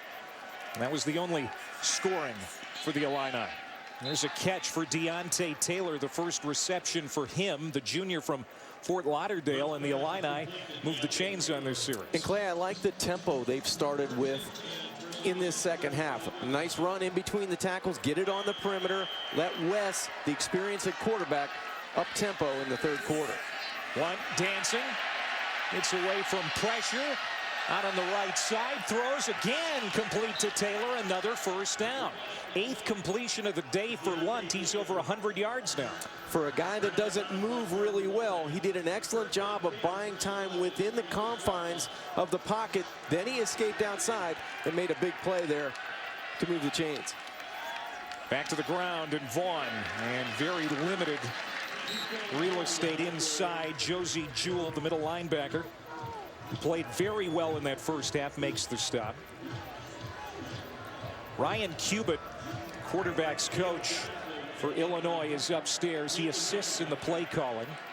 Bill Cubitt, his dad, still officially the offensive coordinator. 2nd and 9. This is what they draw up. It's a pass to the sideline again, and it's another completion for a first down. That time Geronimo Allison hauls it in. That's the guy they need to get going here in the second half. Beautiful double move on the outside. Completely fooled Greg Maben. Thought he was going deep on the 9 route and just laid out to the outside again for the first down. Again, up tempo, wasting little time, throws, Vaughn caught, slips a tackle, gets loose. Cuts it back and then dropped inside the 10. Vaughn out of the backfield. Nice catch and run. Miles Taylor with a touchdown saving tackle. Putting positive plays together. That's what the Illini has done here early in the third quarter. Tiptoes down the sideline, does the freshman. Hopefully he's okay. Came out limping a little bit. And penalty flag as they stop the play.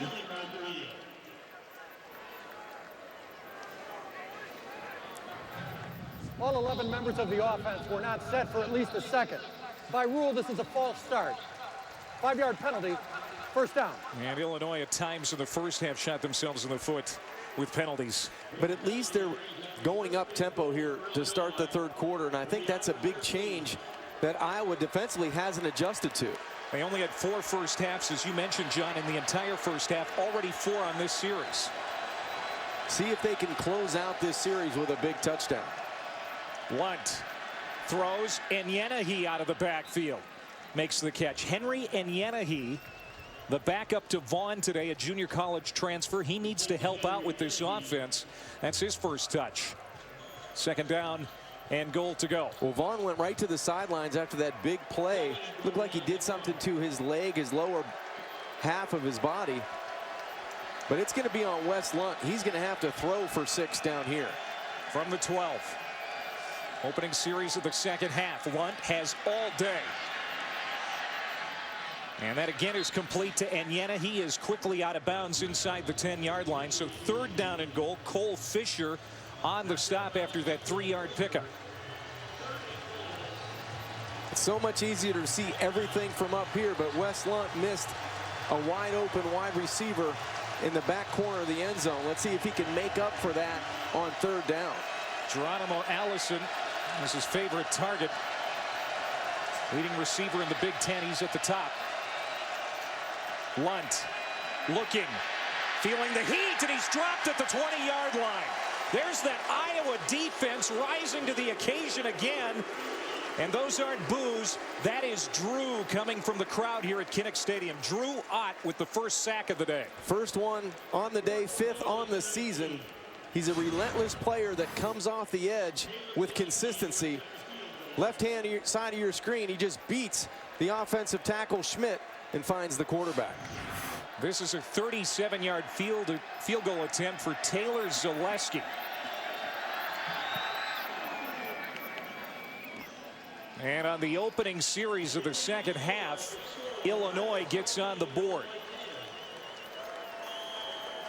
Zaleski game-winning points the last couple of weeks. And he gets the first points of the second half. The Illini within a touchdown.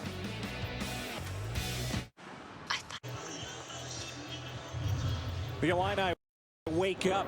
That offense sleepwalking through that first half, but they get a field goal here to start the second half after a great drive by Lunt and company. And partner, it was all tempo. Lunt was on the money, 6 of 6 for 66 yards there. He hits Allison on the perimeter, finds his freshman running back out of the backfield to get the Illini inside the red zone, and they settle for 3 points, but they pick up the pace, pick up the tempo, the urgency on offense, and I think that woke up their junior quarterback. 10 plays, 57 yards, 37-yard field goal by Zaleski. Some of the key players on offense still missing for Illinois because of injuries. And no doubt has affected the Illini offensively. Mike Dudek, Justin Hardy, a couple of key receivers still out. And I think Lunt has continued to try to adjust without those guys. He has, and it throws your rhythm off when you have guys you're depending on the perimeter running routes that maybe you're not accustomed to, or you didn't do that with them all summer. And you get into the season and things happen, you know you're going to have injuries. And I think Wes has done a pretty good job through 5 games of adjusting and finding who he can count on the outside. His counterpart today, C.J. Beathard, has played well. Nearly 200 yards passing, couple of touchdown throws. He's also run it well when he's been called upon to do so. First play for Iowa here in the second half from scrimmage. Beathard gives to Jordan Canziri. The running back cuts it up Nice run on first down to about the 33-yard line, a gain of 8. Eaton Spence on the stop. Canziri a touchdown in that first half. They love his toughness. The senior from Troy, New York, having a breakout year, part of that senior class, which has been key to the play of the Iowa Hawkeyes this year. And I like his patience today in the screen game and in the run game. Send the tight end in motion. They look for Canziri again. Nice hole up the middle. That offensive line doing its job. Neal and Monheim on the stop, but another first down run for Canziri. He's not big, 5'9", 192, but he is tough. No, but he'll square the pads up and kind of finish runs, and that's what you like behind a big offensive line. Butker, the right tackle, came out of the game, and James Daniels now in his spot, but he will finish runs. 16 first downs now for Iowa. Twice as many as Illinois has had today. Canziri this time was read well by DeJuan Smoot and dropped for a loss. Boy, Smoot has been terrific this afternoon. He went right around the replacement, James Daniels, who came in for Butker. Right here, watch this player here, the right tackle, go right around. Just a terrific job. Smoot goes right around James Daniels for the big tackle for loss. That's the 4th TFL for Illinois' defense today. 2nd and 14 for Iowa. Beathard feeling pressure again, hit as he throws, and it lands incomplete. Guess who? DeJuan Smoot breathing down Beathard's neck, and he barely got rid of it in time. Back-to-back plays for the junior from Groveport, Ohio. Smoot coming off the edge, just a speed rush, and taking advantage again of James Daniels, who replaced Ike Butker at that right tackle position. Smoot had that big 4th quarter sack last week in the win over Nebraska. And now it makes it 3rd down and 14 for the Iowa offense, their first possession of the second half. This has been screen game so far for Greg Davis, the offensive coordinator. They do set up the screen, and it's not going to bear much fruit. Stopped short of the 40-yard line is Matt Vandenberg. They call him the Meerkat, but he has been very quiet today, in large part because of the coverage of D'Angelo Bentley, the corner for Illinois. Brings up 4th down, and Iowa's going to have to punt. Illinois comes out. They get points on their first possession offensively. They do a nice job regaining that momentum defensively, and now they're going to have a chance to take the lead with this possession. And Bentley is back to return this kick. Good one off the foot of Dylan Kidd. Backing up inside the 10. Bentley now reverses field, gets loose across the 15, still on his feet, and finally brought down. 49-yard punt from Kidd, who has been very good today when asked to punt. Now, we knew this was going to be a typical Big Ten game. Two teams in the Big Ten West who have been playing very well this year, and it has been physical here in Iowa City. Hawkeyes leading.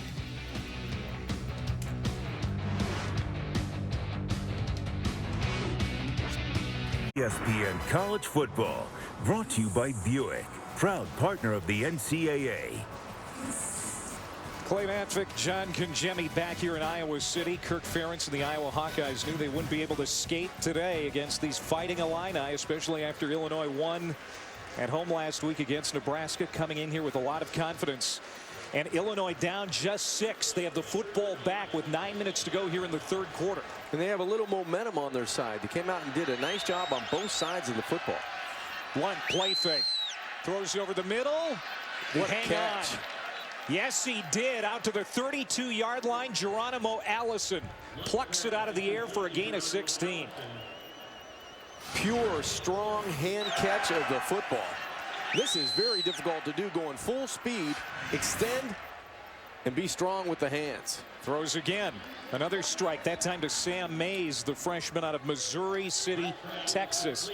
But Allison may have been shaken up on that play. Looks like they're looking at his hand. Blunt 8 for 8 throwing the football in this half. This time he hands off to Keyshawn Vaughn. It's going to be a short pickup, 3rd down and a long one, we'll call it. Illini again going with tempo. as we see Geronimo Allison back in the game on 3rd and very short. They run it again. Vaughn straight ahead, and he's got the first down for the Illini.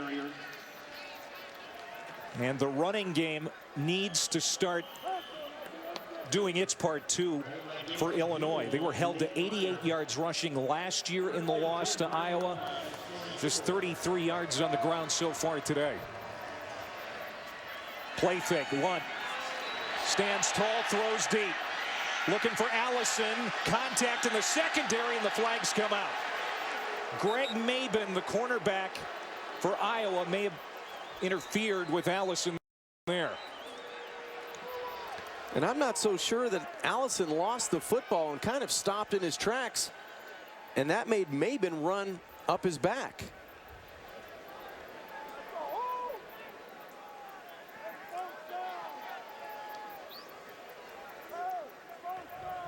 Pass interference.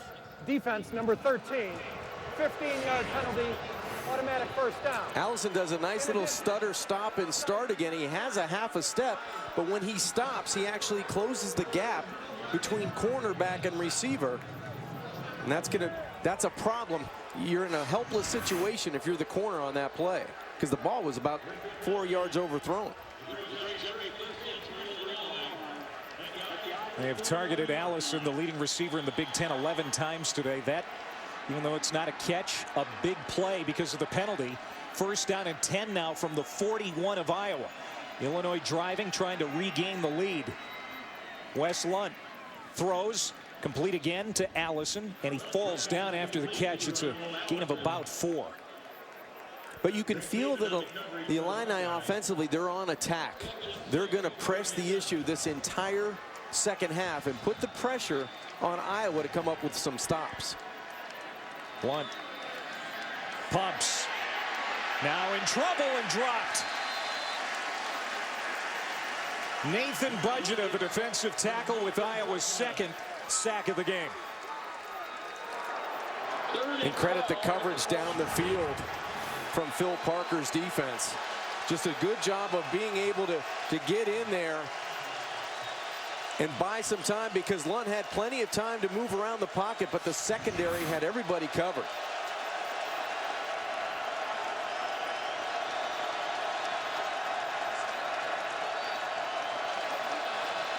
Crowd getting behind the Hawkeyes on 3rd down. Lunt to the outside, too tall for Allison, incomplete. And it'll be 4th down.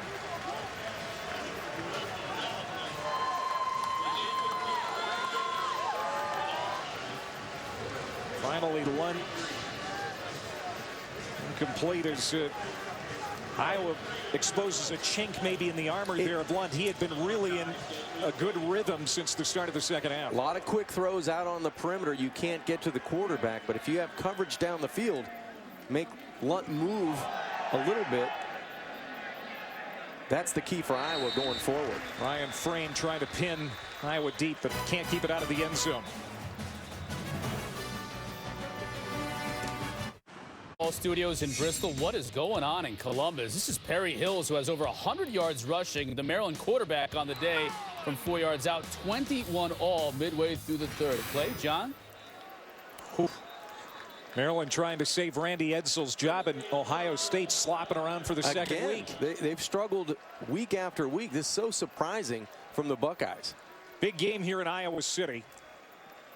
Number 22 Iowa and Illinois in a defensive game. 16-10 Iowa leads, ready to start their second series of their second half. He's John Canzeri. I'm Clay Matvick.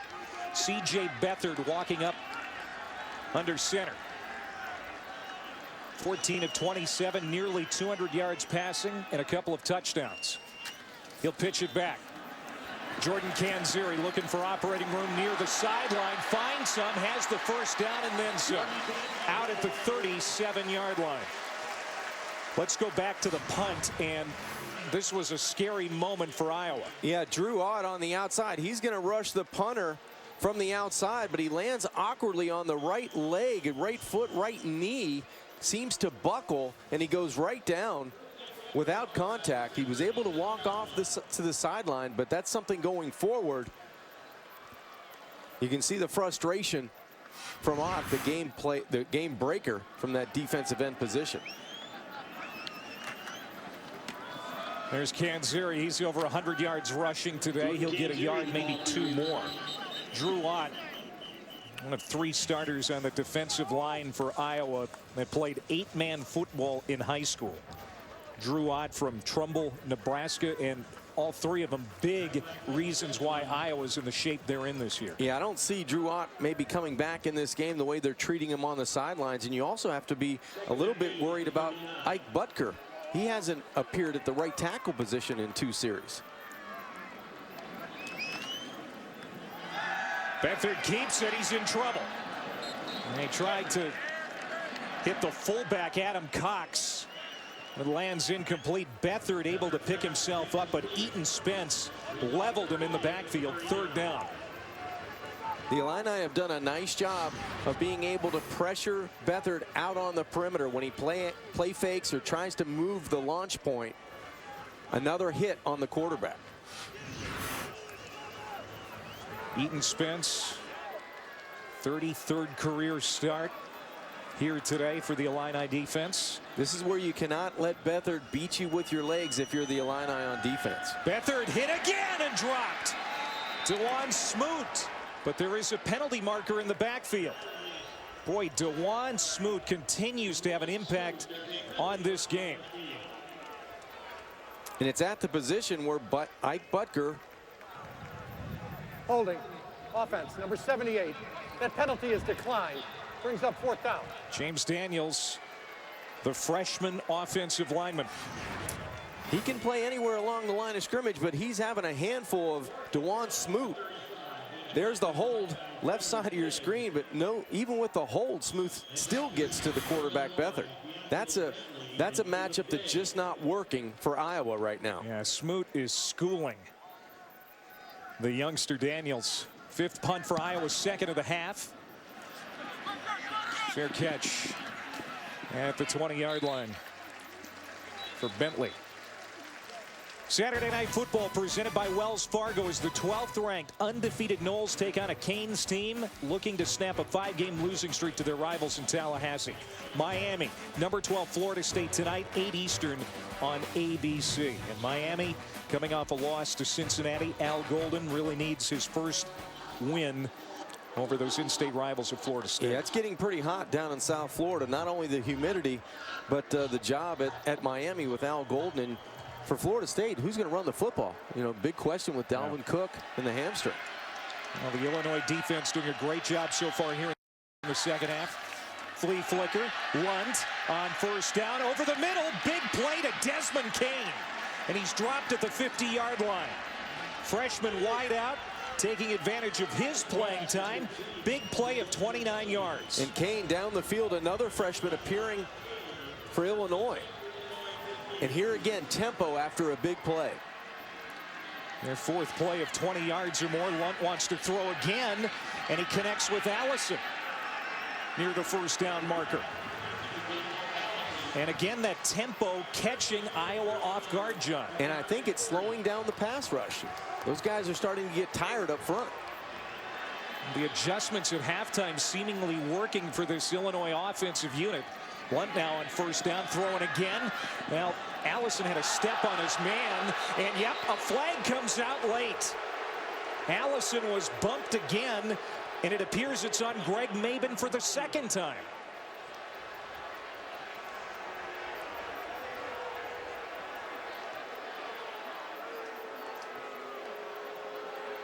Personal foul. Face mask. Defense, number 13. 15-yard penalty. Automatic 1st down. 2 big penalties against Maben here in this quarter. Big plays, big penalties, all going against head coach Kirk Ferentz and his Iowa defense. Face mask on the outside by Maben. That's a good move, and there's the right hand on the face mask. You can see the head turn from Geronimo Allison. Here's Lunt looking to throw again. And he is sacked at the 30-yard line. Well, That is the 5th sack today for the Iowa defense. The Illinois offensive line had allowed just 4 through the first 5 games. And that time the Illini trying to get vertical down the field routes gave some time for that Iowa front 7, especially the front 4, to create some havoc in the backfield.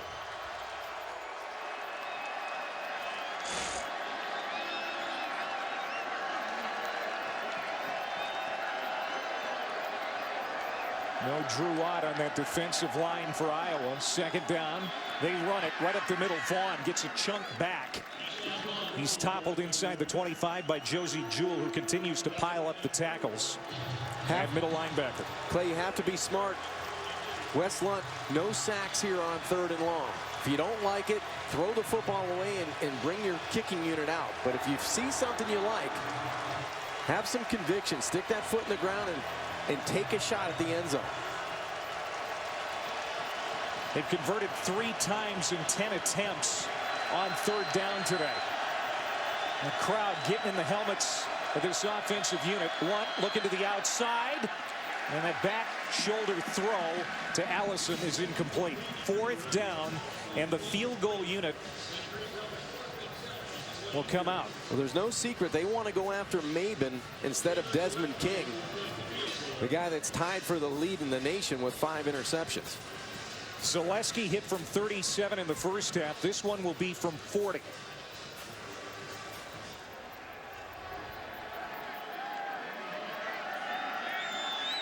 To make it a 3-point game.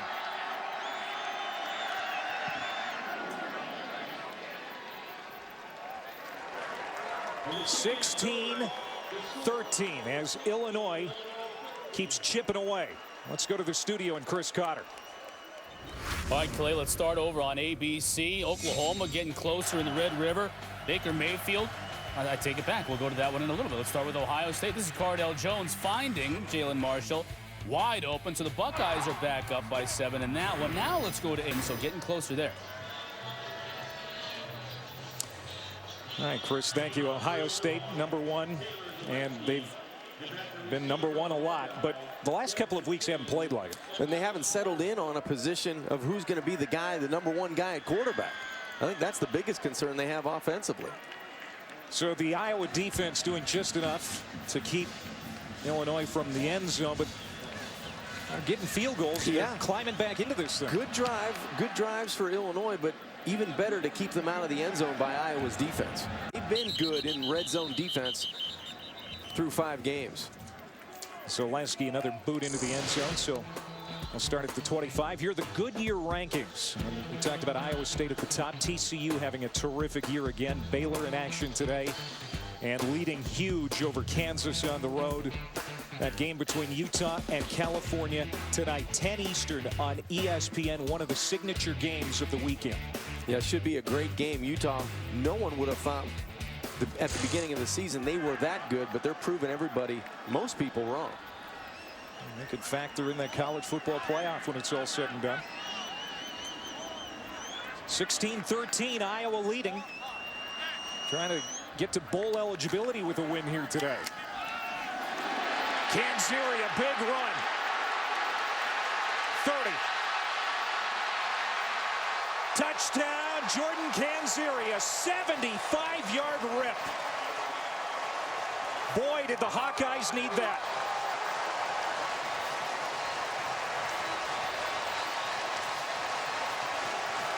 And that'll wake up this crowd. You've got a senior running back that gets excited with great vision and a terrific cutback run for 75 that really wakes up the offense for Iowa.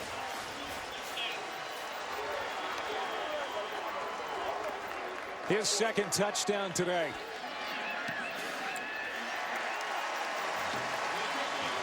And Iowa's back on top by 10. Anytime you have a big play running the football, you have to have good blocking up front.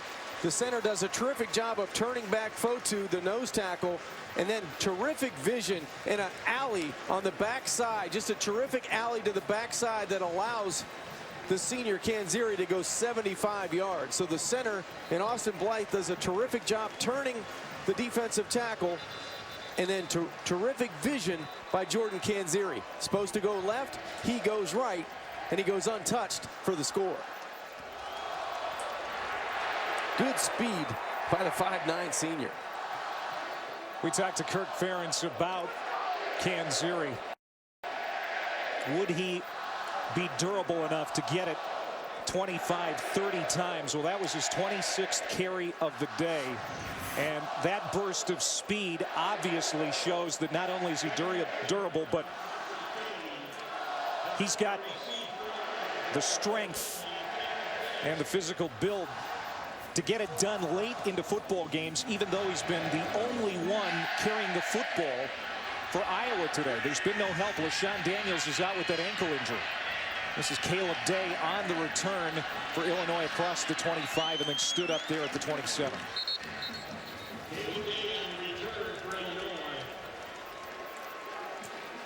Iowa needed to wrestle some momentum away from Illinois here in the second half, and they got it from their senior running back.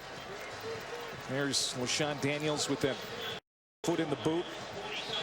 First one there to talk to Canziri when he came off the field. Absolutely. He was as happy as Jordan was running 75 yards. Daniels started the first 2 weeks, but has been out since with that ankle injury for the most part. Resting him today. First down run for Keyshawn Vaughn. And now we'll see how Illinois responds. Well, remember early in this football game, Clay, Iowa got the touchdown early. The Illini went right back down the field and scored. Let's see if Wes Lunt can do that again. 2nd and 4. Lunt looks left, comes back right to Vaughn in the flat. Nice move. He's got the first down and he's out of bounds. Keyshawn Vaughn is going to be a good football player. Highly recruited out of Tennessee. Racked up a ton of yards in high school. Was the Tennessee Player of the Year last year. He's a good-looking true freshman. Under 2 minutes to go here, third quarter. 3 receivers to the near side. Lunt changing the play.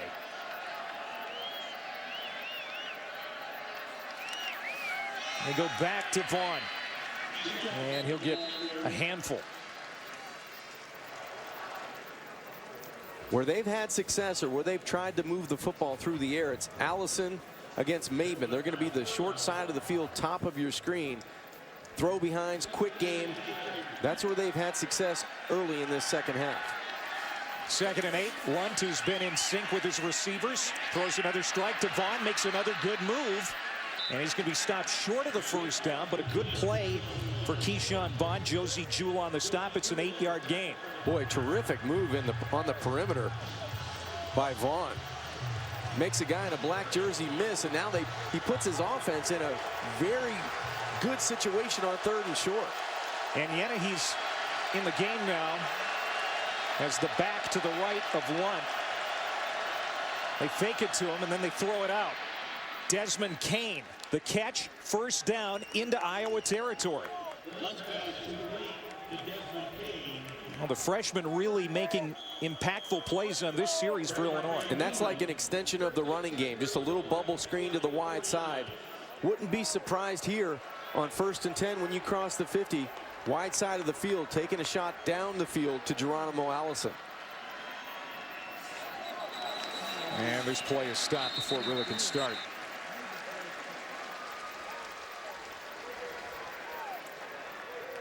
False start. Offense. Number 11. 5-yard penalty. First down. 6th penalty against Illinois today. But this offense certainly in much better shape than it was in the first half. 12 first downs this half. They only had 4 in the first 30 minutes. They didn't have a whole lot of rhythm in the first half. Now they've come out and been aggressive offensively.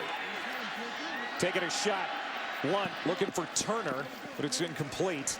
There's Desmond King.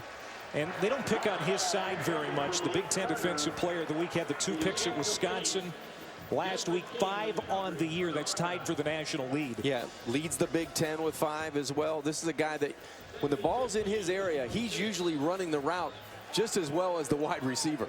He has really responded in his junior year after what you might call a sophomore slump. Second down and long for Illinois. Down by 10. Lunt comes over the middle to Turner. And that's going to be just shy of the first down marker at the 40. And it might be the last play. It is of the third quarter. So this one going to be decided in the fourth. Still a very competitive football game on homecoming here in Iowa. Here in Iowa City, Illinois has the football at the 40 of Iowa. Chase Crouch in at quarterback for the first time for the Illini. It's a reverse, looking to throw. Allison, and he underthrows it, intercepted. Picked off at the 21-yard line. Maben, who's been maligned here with penalties in the second half, comes up big for the Hawkeyes. For most of the afternoon, I've really been in agreement with offensive coordinator Bill Cubit, who's the interim head coach. But that decision there to put it in the hands of Geronimo Allison on the end around and throw the football when Wes Lunt in tempo has been beating Iowa for the majority of the third quarter. I'm not on the same page of putting that decision in a wide receiver's hands, throwing the football there on 3rd and short. Ooh, and Bill Cubit is very, very upset. He got right up on Allison as he came off the field to tell him what he thought about that decision. First turnover of the game, and Iowa gets it back. They run it out to the 25-yard line with Canziri. You know, he was under instructions, I would assume, if it's not there, run the football, throw it away. But I'd rather have Wes Lunt, who does that for, 60, 70, 80 plays during a game and for you every game, do what you do best. At 3rd and short, I think there's something else you could get to there. 8th interception for the Hawkeyes defense on the year. Canziri getting behind a couple of blocks. First down run to the 32. And Jordan Canzeri continues to pile up the yardage. It was his touchdown on the last series that really took the momentum away from Illinois and maybe forced them to think that they had to do something like that trick play. And Clay, you know what? It's his toughness as well. We talked to the coaches yesterday. They told us about his toughness. He's been rocked in the first half. He's bouncing back in a big way in the second half.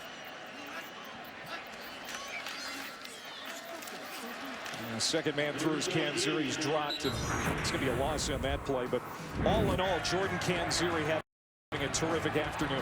Patience when he has the football on the perimeter in the pass game. Good vision in between the tackles, and then he explodes when you need him to explode the most. 75 yards cutting from left to right, and nobody's going to catch Jordan Canzeri as he extends the lead to 10 for the Hawkeyes. 2 touchdowns today, 1 on the ground, giving him 9 rushing touchdowns on the year, tops in the Big Ten. Derek Mitchell getting a touch out of the Hawkeyes backfield to the 35. Clements brings him down there. It's going to be interesting when LaShawn Daniels comes back, John, what Kirk Ferentz is going to do to make sure everybody gets enough touches. Well, you know you've got balance, and you know you have guys you can count on. It's a long season, and just like the perfect example today, you're without Daniels again with the foot injury. You're going to need somebody else to step up, and Jordan Canzeri sure did that today. 29 carries, 190 on the ground for the senior from Troy, New York. Beathard on the play fake, has tons of time, takes a shot down the middle of the field, well overthrown, incomplete, so it's 4th down. Jacob Hillier, number 17, the intended target. Good pressure in the pocket by the Illinois front 7. They came after him. C.J. Beathard just missed his wideout down the field. So good set of downs by Illinois defensively. They needed that to get the football back. If Illinois doesn't win this game, it won't be because this defensive unit hasn't played well. They've done just about everything they can. They've been stellar. This is Dylan Kidd, who's had a couple of really good boots today. A 6th punt. D'Angelo Bentley back to return. Fair catch at the 15-yard line. 23-13, Iowa leading at home. 12 minutes. But it looks like they're going to be without Drew Ott for the remainder of this one. Those are crutches. Yep. Not good. Disappointing. He's already got a hyperextended elbow that he's dealing with, and now he is out with a right leg injury. Out of the backfield, dropped by Vaughn. Incomplete. Illinois had a terrific third quarter.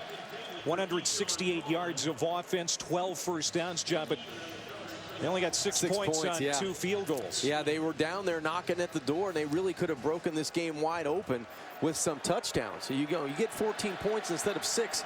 It's a different game, but you have to credit the tempo and the accuracy of Wes Lunt. He brought this team back to be in a position that they're in right now. Vaughn, get a handful. Budgeter, sophomore defensive tackle, makes the stop. It's a gain of 4, so third down and fairly long. The Illinois run game has really struggled. Near the bottom of the Big Ten at 156 per game.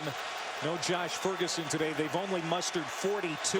Elvis is getting the crowd riled up here. Third down and 6. And the Hawks have everybody standing along the line of scrimmage, trying to make it difficult for the Illini offensive line to locate who's got who. Lunt takes a shot on the outside, contact, lands incomplete. There's a late flag. Finally waiting for it to be thrown, and it was. Malik Turner, Josh Jackson tied up there, and Jackson knows it's coming. Pass interference. Defense, number 15. 15-yard penalty. Automatic first down. Well, you don't want to give Illinois any breaks here. You've got a 10-point lead as the game's starting to get late. No, extends the drive, and it gives Wes Lunt an opportunity to continue this drive. That just the pulling down of the wide receiver gets the yellow flag. When do you get back to Geronimo Allison? Let's see if they target him here. Lunt throws it to Vaughn. Wow. In the flat. Nice move. Oh, he's crushed along the sideline short of the 40-yard line. Jewell and Meyer came over and laid him out. It's a gain of 4, and Vaughn is not getting up. That was a devastating blow on Keyshawn Vaughn. The Hawkeyes medical staff, the first one there to take a look at him. The Illini staff quickly there as well.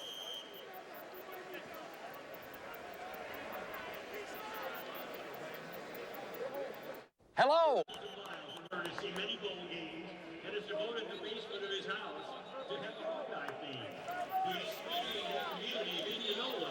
Good to see Keyshawn Vaughn get off the field under his own power. Illinois already without a running back. Josh Ferguson out with a shoulder injury. Vaughn was slow to get up after this crushing hit from Jewell and Meyer. That's a devastating hit on the Iowa sideline. Most of it by Jewell after Keyshawn Vaughn made an absolutely spectacular move on the perimeter. Illinois looking to throw on 2nd and 5 from the 39, and Yenahe, the backup to Vaughn today, can't come up with it. So now it's 3rd down. Josh Ferguson, a big loss too, not having him in this offense today. One of just 3 players in the FBS with over 2,000 yards rushing and 1,000 yards receiving in his career. A big weapon for Bill Cubitt. And now 3rd and 5. Wes Lunt needs to make a play here. This team offensively needs to keep this drive alive.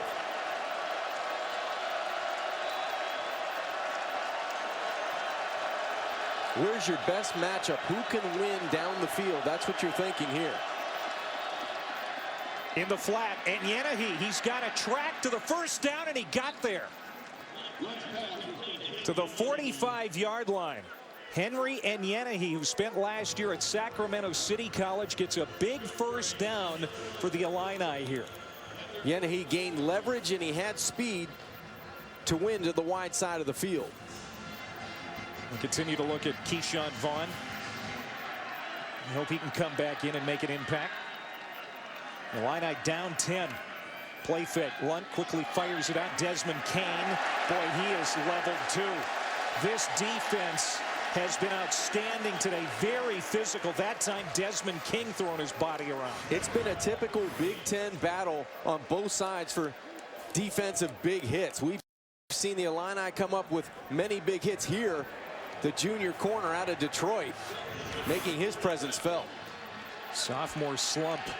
Yeah. I mean, he's not slumping his junior year, that's for sure. That was a 2-yard pickup, 2nd and 8. Wes Lunt lobs it down the sideline. There's Allison. Nobody in front of him. Touchdown. There's that big play you were looking for this Illini defense, and it's Geronimo Allison. Find your playmakers and get them the football with space. That is exactly what Wes Lunt did on those last 2 plays. I think the corner, Desmond King, kind of leveled off, but you have to give credit to Allison. He just snags the football out of the air, attacking it, and then using his speed to get into the end zone. 52-yard touchdown catch for Geronimo Allison, the leading receiver in the Big Ten. 7 plays, 85 yards, in the Illini trying to get back within 3. Zaleski. And it's 23-20. Geronimo Allison. He's a star in that Illini offense. And he comes up with a huge play here in the 4th quarter. Cow.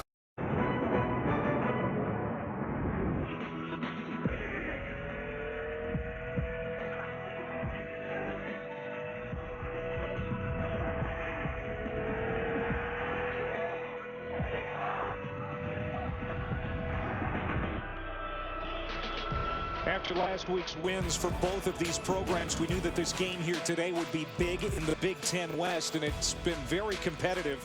Now just a 3-point difference with 10 and change to go in Iowa City.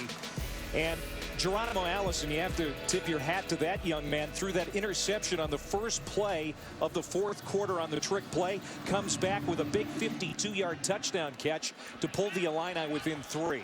Well, it's a perfect case of what have you done for me lately. It came right back with a huge catch to get him right back in the game. Touchback. Let's go to the studio.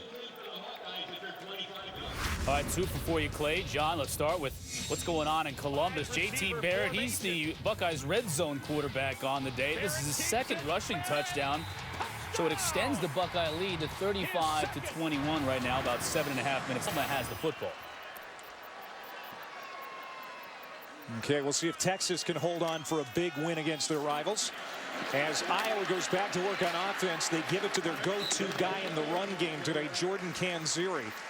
And he'll get 8 on first down. He continues to be a difference maker here. Maybe he'll be the ultimate difference. This offense runs so much smoother when you have success on first down and you do it on the ground. You get on the perimeter this time with just under 10 minutes left to go in this game, and you put yourself in a 2nd and very manageable, and it's all because of the speed and the good blocking out in front of Canziri. Iowa had to punt on its last possession, should say. And go back to Canziri. Another nice hole. Good move. And he gets across the 45 to the 46-yard line. Taylor Barton, the strong safety, brings him down, but great patience by Canziri to find the daylight. We talked about the vision, and earlier in this game, we saw the temperament of being able to have patience in the running game and in the screen game. He's shown us both catching the football out of the backfield and running it in between the tackles. He can get it done, and he got it done in a big way today. He's over 200 yards, the first Iowa back since 2012. To go over 200 since Wiseman did it. Under 9 to go. Canziri again. Jihad Ward the stop as Canziri gets to midfield. You almost get the feeling, Clay, that Clements or Ward or Smoot, Bain, somebody in a white jersey, they have to start attacking the football. Try to strip Canziri so you can gain field position, because right now it seems the offensive line, that big offensive line, is starting to wear down the Illini up front. As you mentioned, Kirk Ferentz, a former NFL O-line coach before coming to Iowa. He loves those big guys up front. They run it again. Canziri cutting back. And he's got another Iowa first down. It's conservative, but it's effective for Iowa right now, leading by 3. Tonight on ESPN, college football primetime presented by Hilton, Arkansas, and number 8 Alabama at 7. Then in the Pac-12, number 23 Cal and number 5 Utah. Game day. Utah this morning, bright and early. Tonight on ESPN.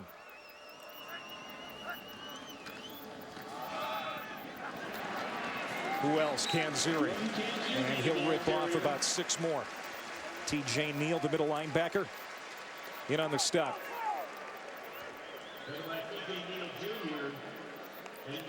227 yards on the ground, the 7th most in Iowa history for a single game. And there have been some great performances at Iowa over the years. And Jordan Canzeri, his day is long from over. And most have been well earned. He's been taking a punishment from this Illinois defense, and he's stood up to the challenge. Still over 7 minutes to go. They continue to feed him the rock. And he's going to be about a yard shy of the first down there. Again, the ACL injury in 2012 really slowed his development at Iowa, and then he was nicked up quite a bit last year, so he was out of the rotation. This year, not only are they counting on him, but counting on him a lot because there's no depth there behind him today. Well, he's had the tough runs. He's had the 75-yarder. None more important than this one here with 6:40 left to go and counting. And LaShawn Daniels, who's on the sideline, his foot in a boot, his biggest cheerleader. It's going to be close to a first down. I think he got it. I think he got it as well, Clay. Second and third effort are going to move the chains again for the Hawks. That is a big first down. They can keep possession, keep that clock moving. And look at Canziri getting this Kinnick Stadium crowd up on its feet. Iowa picked 4th in the Big Ten West preseason poll behind Wisconsin, Nebraska, Minnesota. Now after that win in Madison last week, they are in the thick of the Big Ten West race.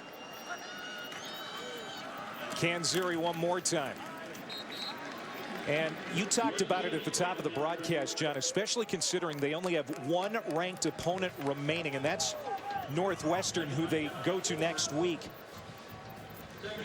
The schedule is very favorable for Iowa to get a chance to play in Indianapolis for the Big Ten championship. It is. If they can hang on today at home, you've got 2 road games. You've got next week at Northwestern and the last one at Nebraska on this schedule. They're all winnable for the Hawkeyes. Northwestern is at Michigan later today, a game between 2 very good defensive teams in the Big Ten. Canziri trying to cut the corner on the outside and does. Another first down. What's been the most impressive thing about Canziri, and you can see the sideline getting excited, is that he's taken the punishment in between the tackles, but he also still has the speed late in the football game to get the edge, to get the corner, and be able to move the chains again. That was Brian Ferentz cheering from the sideline. He's the O-line coach for the Hawkeyes. Son of Kirk Ferentz. You take pride in that, in this type of game, at the end of game situations where you put the onus on your offensive line and your running game to close out victory. 9th play of the drive. They've kept it on the ground the entire time. Canziri again. He'll get about 4 more. And that clock continues to run. Illinois has its full complement of timeouts, I should say, and Iowa does as well. Get the feeling now that the Illini defensively, they're just on the ropes. They're trying to hang on, and they're hoping that they can hold the Hawkeye offense to a field goal opportunity.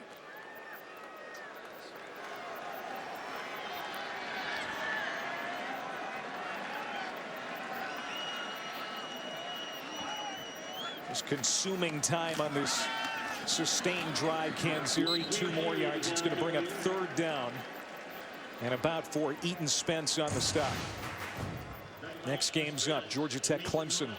Big one in Death Valley Clemson running hot. Wisconsin, Nebraska. Those are two teams that both need to get back on the winning track. And LSU and South Carolina on ESPN. Looks like Kirk Ferentz is going to let this play clock go down to about 2 or 1 and call timeout, talk it over. But what a drive. 10 plays so far, just eating up yards and clock. And Jordan Canzeri is the hero of the moment for Iowa as they try to close this game out on homecoming, leading by 3 late. The player. The College Football Playoff Foundation is proud to renew for 2015 its Extra Yard for Teachers initiative in partnership with ESPN. Helps teachers acquire tools and resources to be even more successful in the classroom. For more information, go to collegefootballplayoff.com. Jordan Canzeri, 40 carries today. The Iowa single game record for rushes, 40 in a game. Derek Mitchell has checked in for him, though, here on 3rd down and 5. Iowa trying to get a touchdown here to make this a 2-score game late. C.J. Beathard throws, bobbled and dropped. He went to the freshman Jermanique Smith, and it'll be 4th down.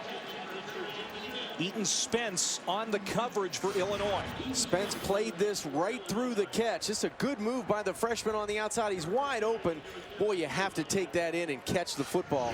Keeps your offense on the field, keeps the clock moving, and keeps you in control of what could happen here with 3:24 left to go. Smith, a big day today, over 100 yards receiving, but he really needed to bring that one in. Now Marshall Kane to make this a 6-point game from 34 yards out. The kick is good, but now how big is that missed extra point from the first quarter? That's a win. That's a win for the Illini right there. I know Kirk Ferentz wanted to keep that offense on the field, stay in control, but right now the control goes to the Fighting Illini. If they can get one more drive, mount one more drive offensively with that tempo and execution on the perimeter. Iowa took a ton of time off the clock, not as much as Kirk Ferentz would have liked. 6:53 was the time of that drive. 13 plays, 59 yards. And the Kane field goal makes it 26-20 with 3:20 to go here in Iowa City. This was after the first touchdown by Iowa. Kane pushed it to the right, and now because of that miss in the first quarter, here in the 4th quarter, it's still a 1-possession game. And the Illini feel that. They know that. And they have a veteran quarterback in Wes Lunt that has had some success in the second half using the perimeter, using the passing game. Very effective. And the Illini are going to start at the 25. The Illini have been winning games late. They've got 7 wins since 2014 when trailing in the 4th quarter, 2 this season. The last 2 weeks they've won in the final seconds. Can they do it again? How did this partisan Iowa crowd can have anything to do about it? Vaughn is back in. That's good to see for Illinois. The running back, number 5. One fighting the crowd, trying to get that audible out. They run it to Vaughn. Fumble. Ball comes out. Who's got it? Iowa says they do.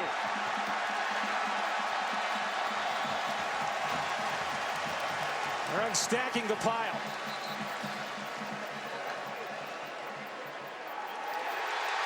Hawkeyes football, 2nd Illinois turnover, and it comes at the worst time for the Illini.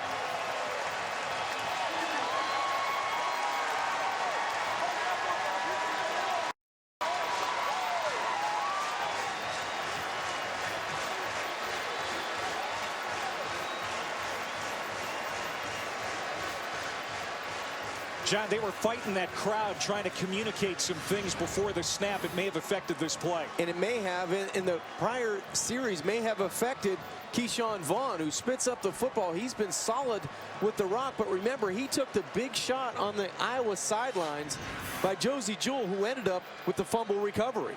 Parker Hesse, the defensive end who's been playing since Drew Ott left the game with an injury, knocked that ball loose. And there's Canziri again.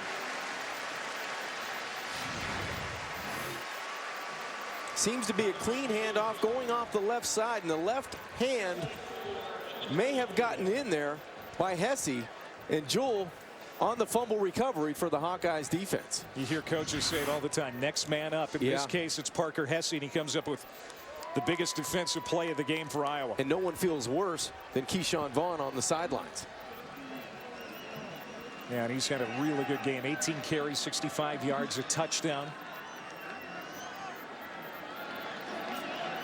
Now Iowa taking their time. Canziri will be stopped behind the line of scrimmage. Timeout called. Illinois has 2 remaining with 2:21 to go. Jordan Canzeri has tied a program record carries in a game. He's got 42. And he's got 253 yards on the ground. He's been spectacular the entire afternoon with toughness, running behind his pads, and then the 75-yarder to daylight where no one in a white jersey could catch him. I think patience has been the word we've used probably 4 or 5 times. Patience and vision. Those were the 2 things that led him over 200 yards today. And John, as a former quarterback, you know that a lot of the credit for a great offensive performance by a quarterback and a running back goes to the O-line. The O-line has been real good today for Iowa. They have. They've done an excellent job, especially in the second half, of wearing down the front 7 of the Illini defense. You get a hat on a hat, those big bodies moving, and you can cut back. You have a little bit more room in between the tackles, and the credit goes to the big fellas up front. Now we're trying to get a first down here to keep control of the clock. They need the 19-yard line. 3rd down and 6. Jordan Canzeri again finds a hole. Little daylight, wiggles about 3 yards shy of the first down marker to the 22-yard line. Another timeout called for by Illinois. They're down to 1 remaining. Good usage of the timeout by Bill Cubitt.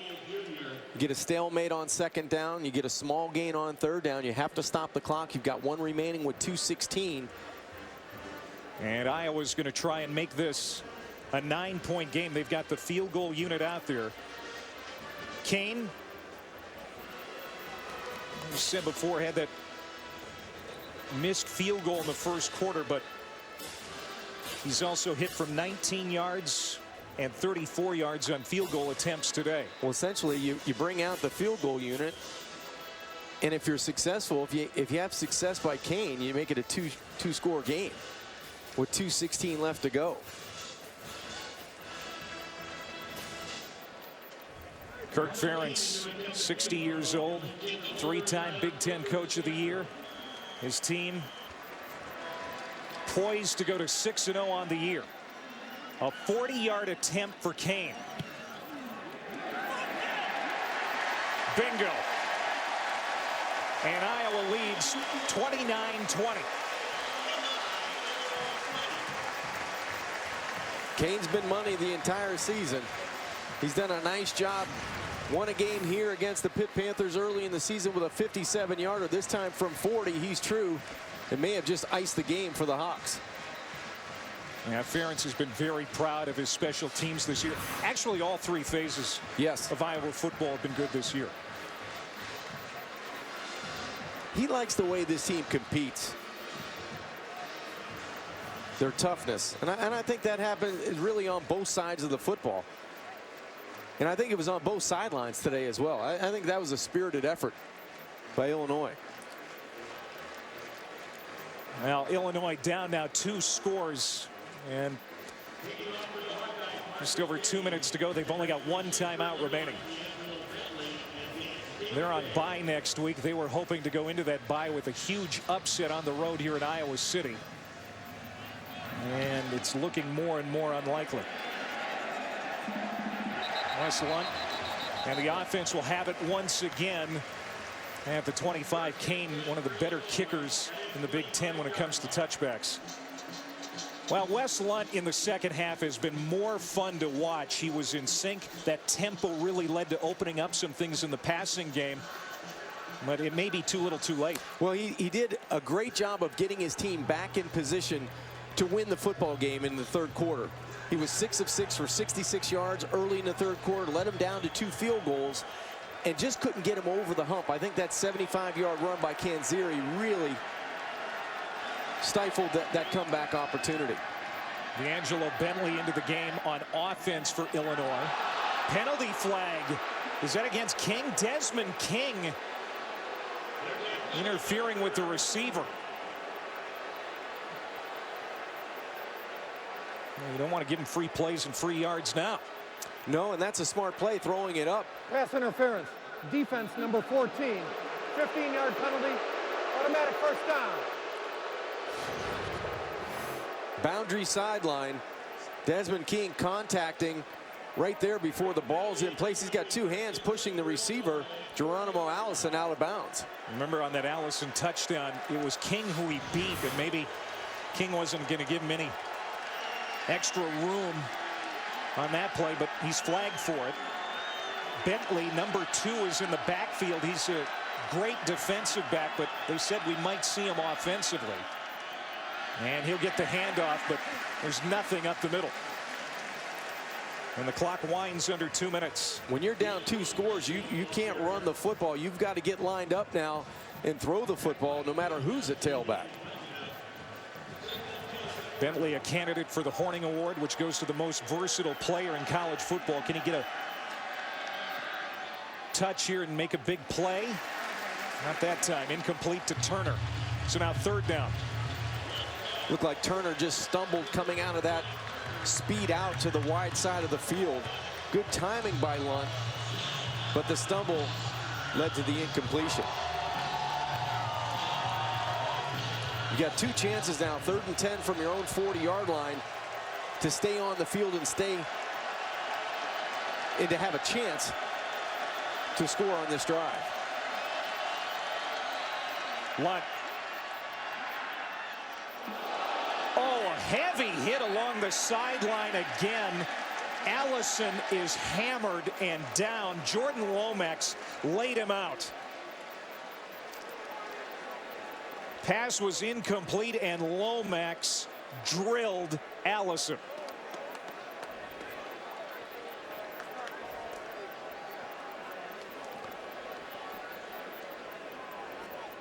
As you said, Clay, a huge hit on the sidelines. Jordan Lomax came out of nowhere, out of center field. There are no penalty flags out there. And Bill Cubitt is over to say, hey, where's the penalty flag? Good coverage by King, running stride for stride. Goes up to catch the football. That just looked like a shoulder pad getting right underneath the chin of the wideout.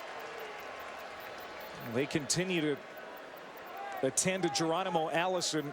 I think Bill Cubitt was over there to say, why wasn't there a flag for targeting? But no penalty flag thrown. This defense for Iowa is very, very physical.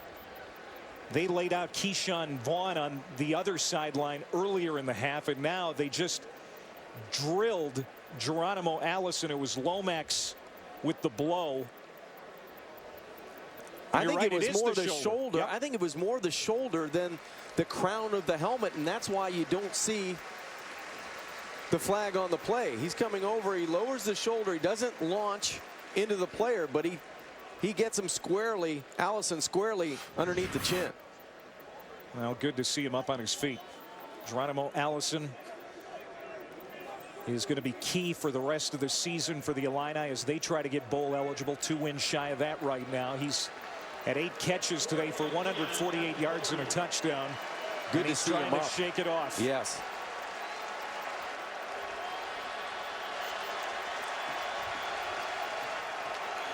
So 4th down now for Illinois. Could be the last chance for the Illini. Pressure. Lunt throws incomplete. No flags, and Iowa will take over on downs. The defense came up big when they had to. Terrific job on 3rd and 4th down, rallying to the football. No one really open. No one a step or two with a window to cleanly throw the football to. And you have to credit Phil Parker, the defensive coordinator. They were physical today on their side of the football. The Iowa defense came into the weekend allowing just 84 yards rushing per game. They've allowed just 46 on the ground today. They were physical at the point of attack. Wes Lunt and the rest of that offense, the passing offense, they kept the Illini in the game.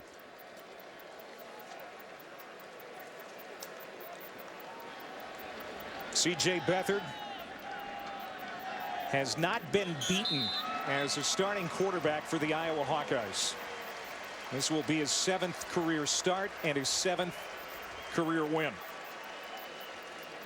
He did another great job with his legs early in this game. He extended plays, he moved the chains, he kept his offense on the field, and he bought some time for some big plays down the field early in this game to freshman Smith, just scrambling and buying some time to create those explosive plays that this offense really needs. Jordan Canzeri, a record number of carries for an Iowa running back today, 43 in all, 257 yards and a touchdown. He also had a receiving touchdown.